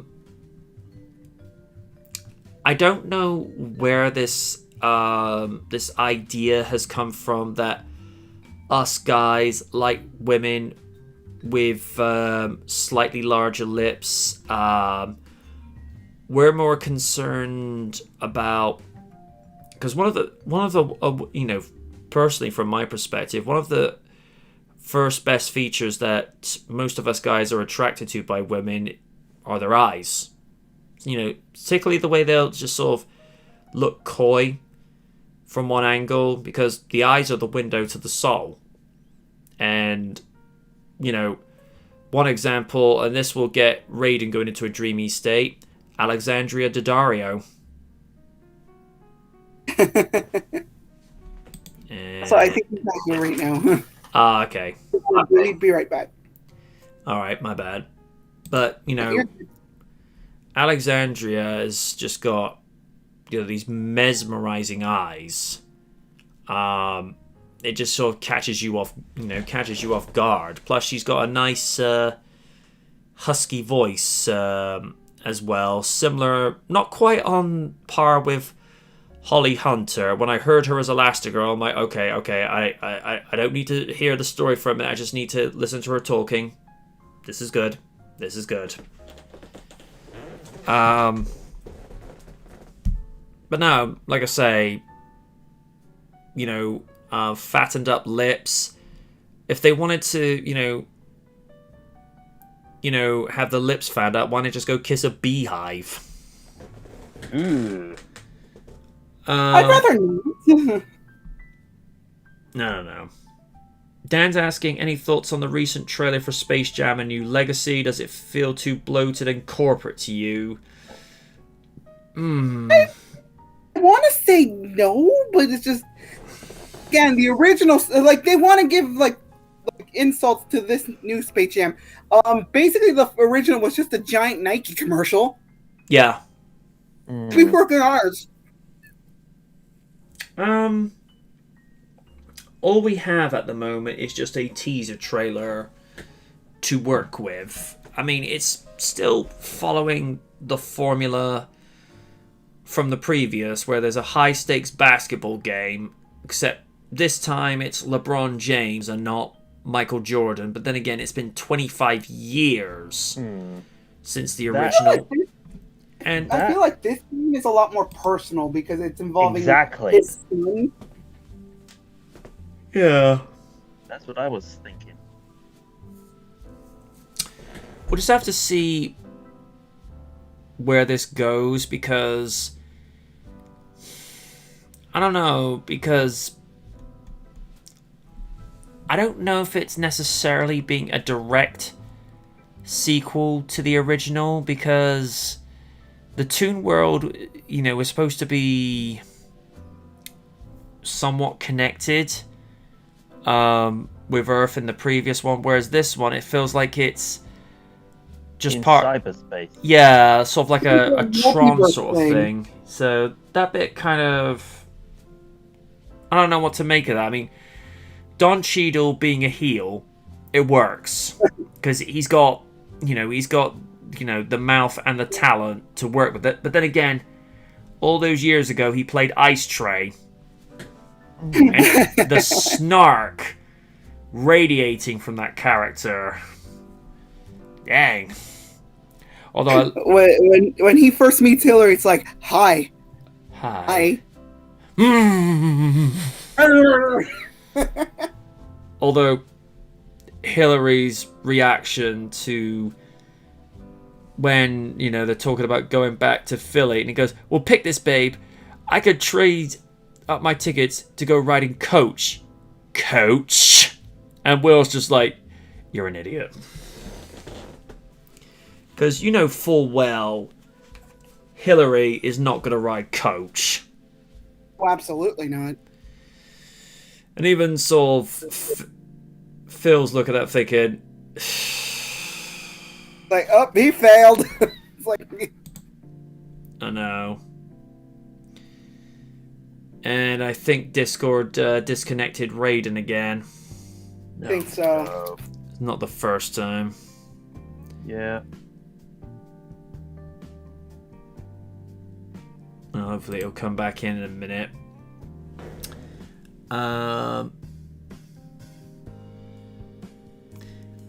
Shoma saying, Arlene Saint Amour, a goth punk style glamour model I knew on DeviantArt, was a very gorgeous lady, but she ended up getting bigger breasts and lips as well. Well, she looks less appealing. Nice girl though. Okay. There's one,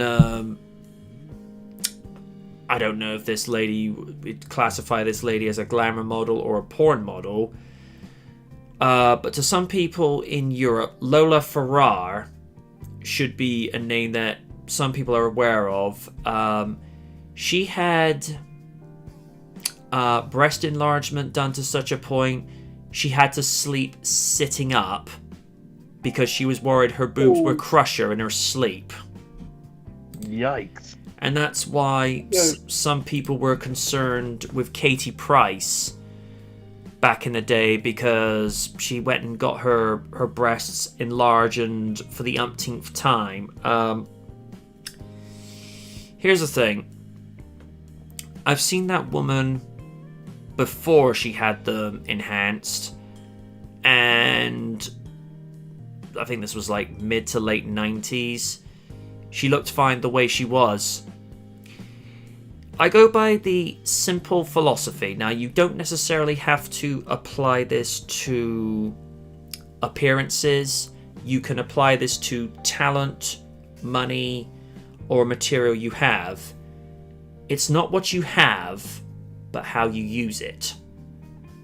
If you, let's say, you only have the budget to make the best movie you can with $20 million, then you focus on what you know is going to make the story better, and you save the expensive stuff to where it's going to get the most effect.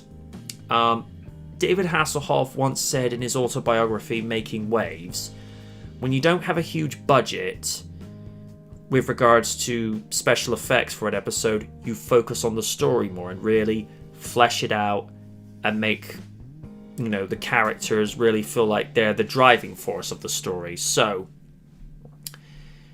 in Katie Price's situation, it's a case of, okay, if you didn't have, like, you know, the biggest bust back then, focus on how you can make it work for you. You know, do the best poses possible, because if you go and have like cosmetic enhancements, people are just focusing on them and not the rest of you.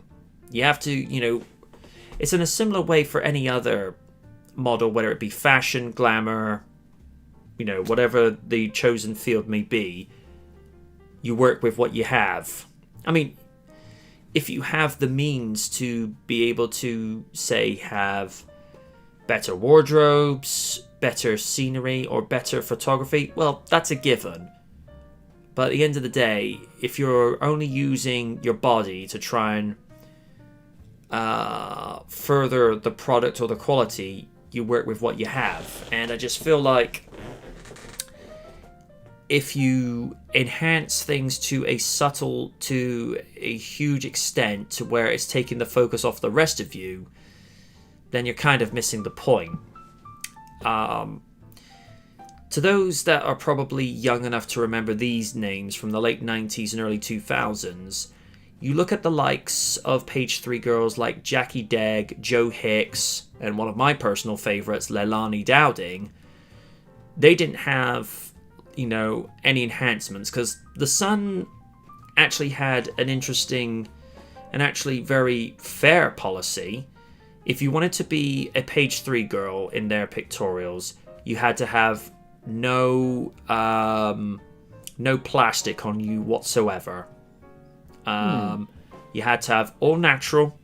I mean, yeah, have makeup on, but, you know, that's considered a given, because quite a few page 3 girls would actually have makeup applied to their breasts back in the day, just so that the light would, you know, get the effect they were looking for.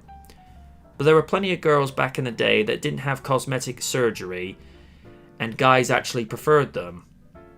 And it's a similar sense, you know, these are names from the modern era that some of you may recognize. Lucy Pinder and Michelle Marsh. Lucy Pinder is probably slightly more recognizable, and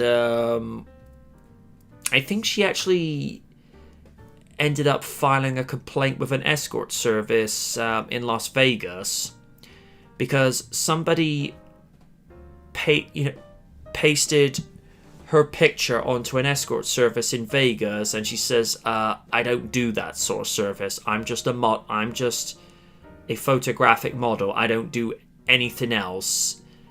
And to go and suggest that I would go and do that, it's like, sorry, you know, I'm not that kind of girl. And she was actually going to university at the time, because I think she was studying English literature, but somebody had taken a photo of her on a beach in Bournemouth, and the Daily Star said, how do you feel about, you know, making about 200 to 300 grand a year? And best to my understanding, she didn't go back to finish up at uni, but if you're making that type of money each year, would you?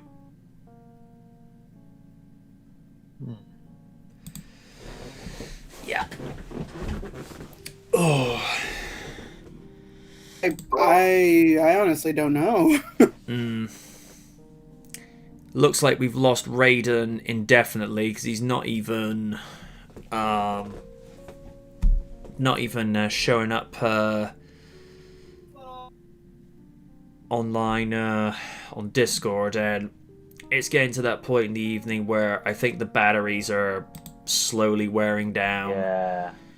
and what have you, and it's not helping that the heating's on at the moment, but as mentioned earlier, it's 1 degree centigrade outside, even though it feels like -2.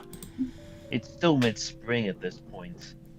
Well, it's not been uncommon for April to have really weird, messed up temperatures, because in the build-up to WrestleMania 29 in 2013, it was 2 degrees at midday in early April. But if you also recall, Steve, that was also when we kind of had that extended winter from middle of January into early February that year. Oh yeah, where I think the satellite image of Britain just had it entirely covered in white. Oh yeah, I remember. Well, I remember going to college on that week, 1 week on a Monday, and then I was off for the rest of the week because of the snow. Yeah.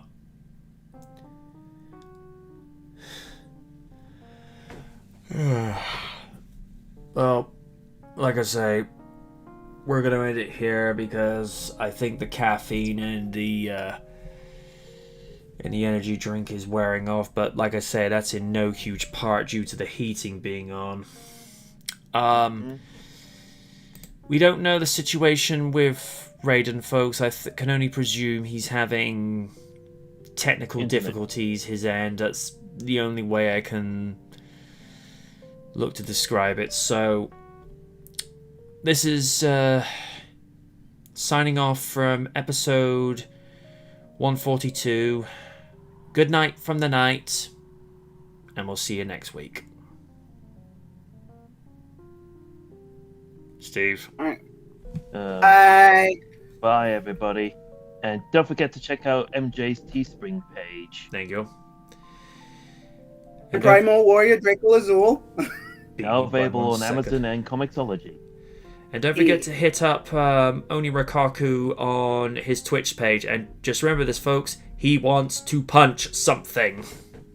Well, this time around, tonight he's going live after a week of streams. He is going to be streaming live commentary for WrestleMania Night 2. Yep. We'll see you next week, folks, and have a good week. Take care, everybody. Have a good one.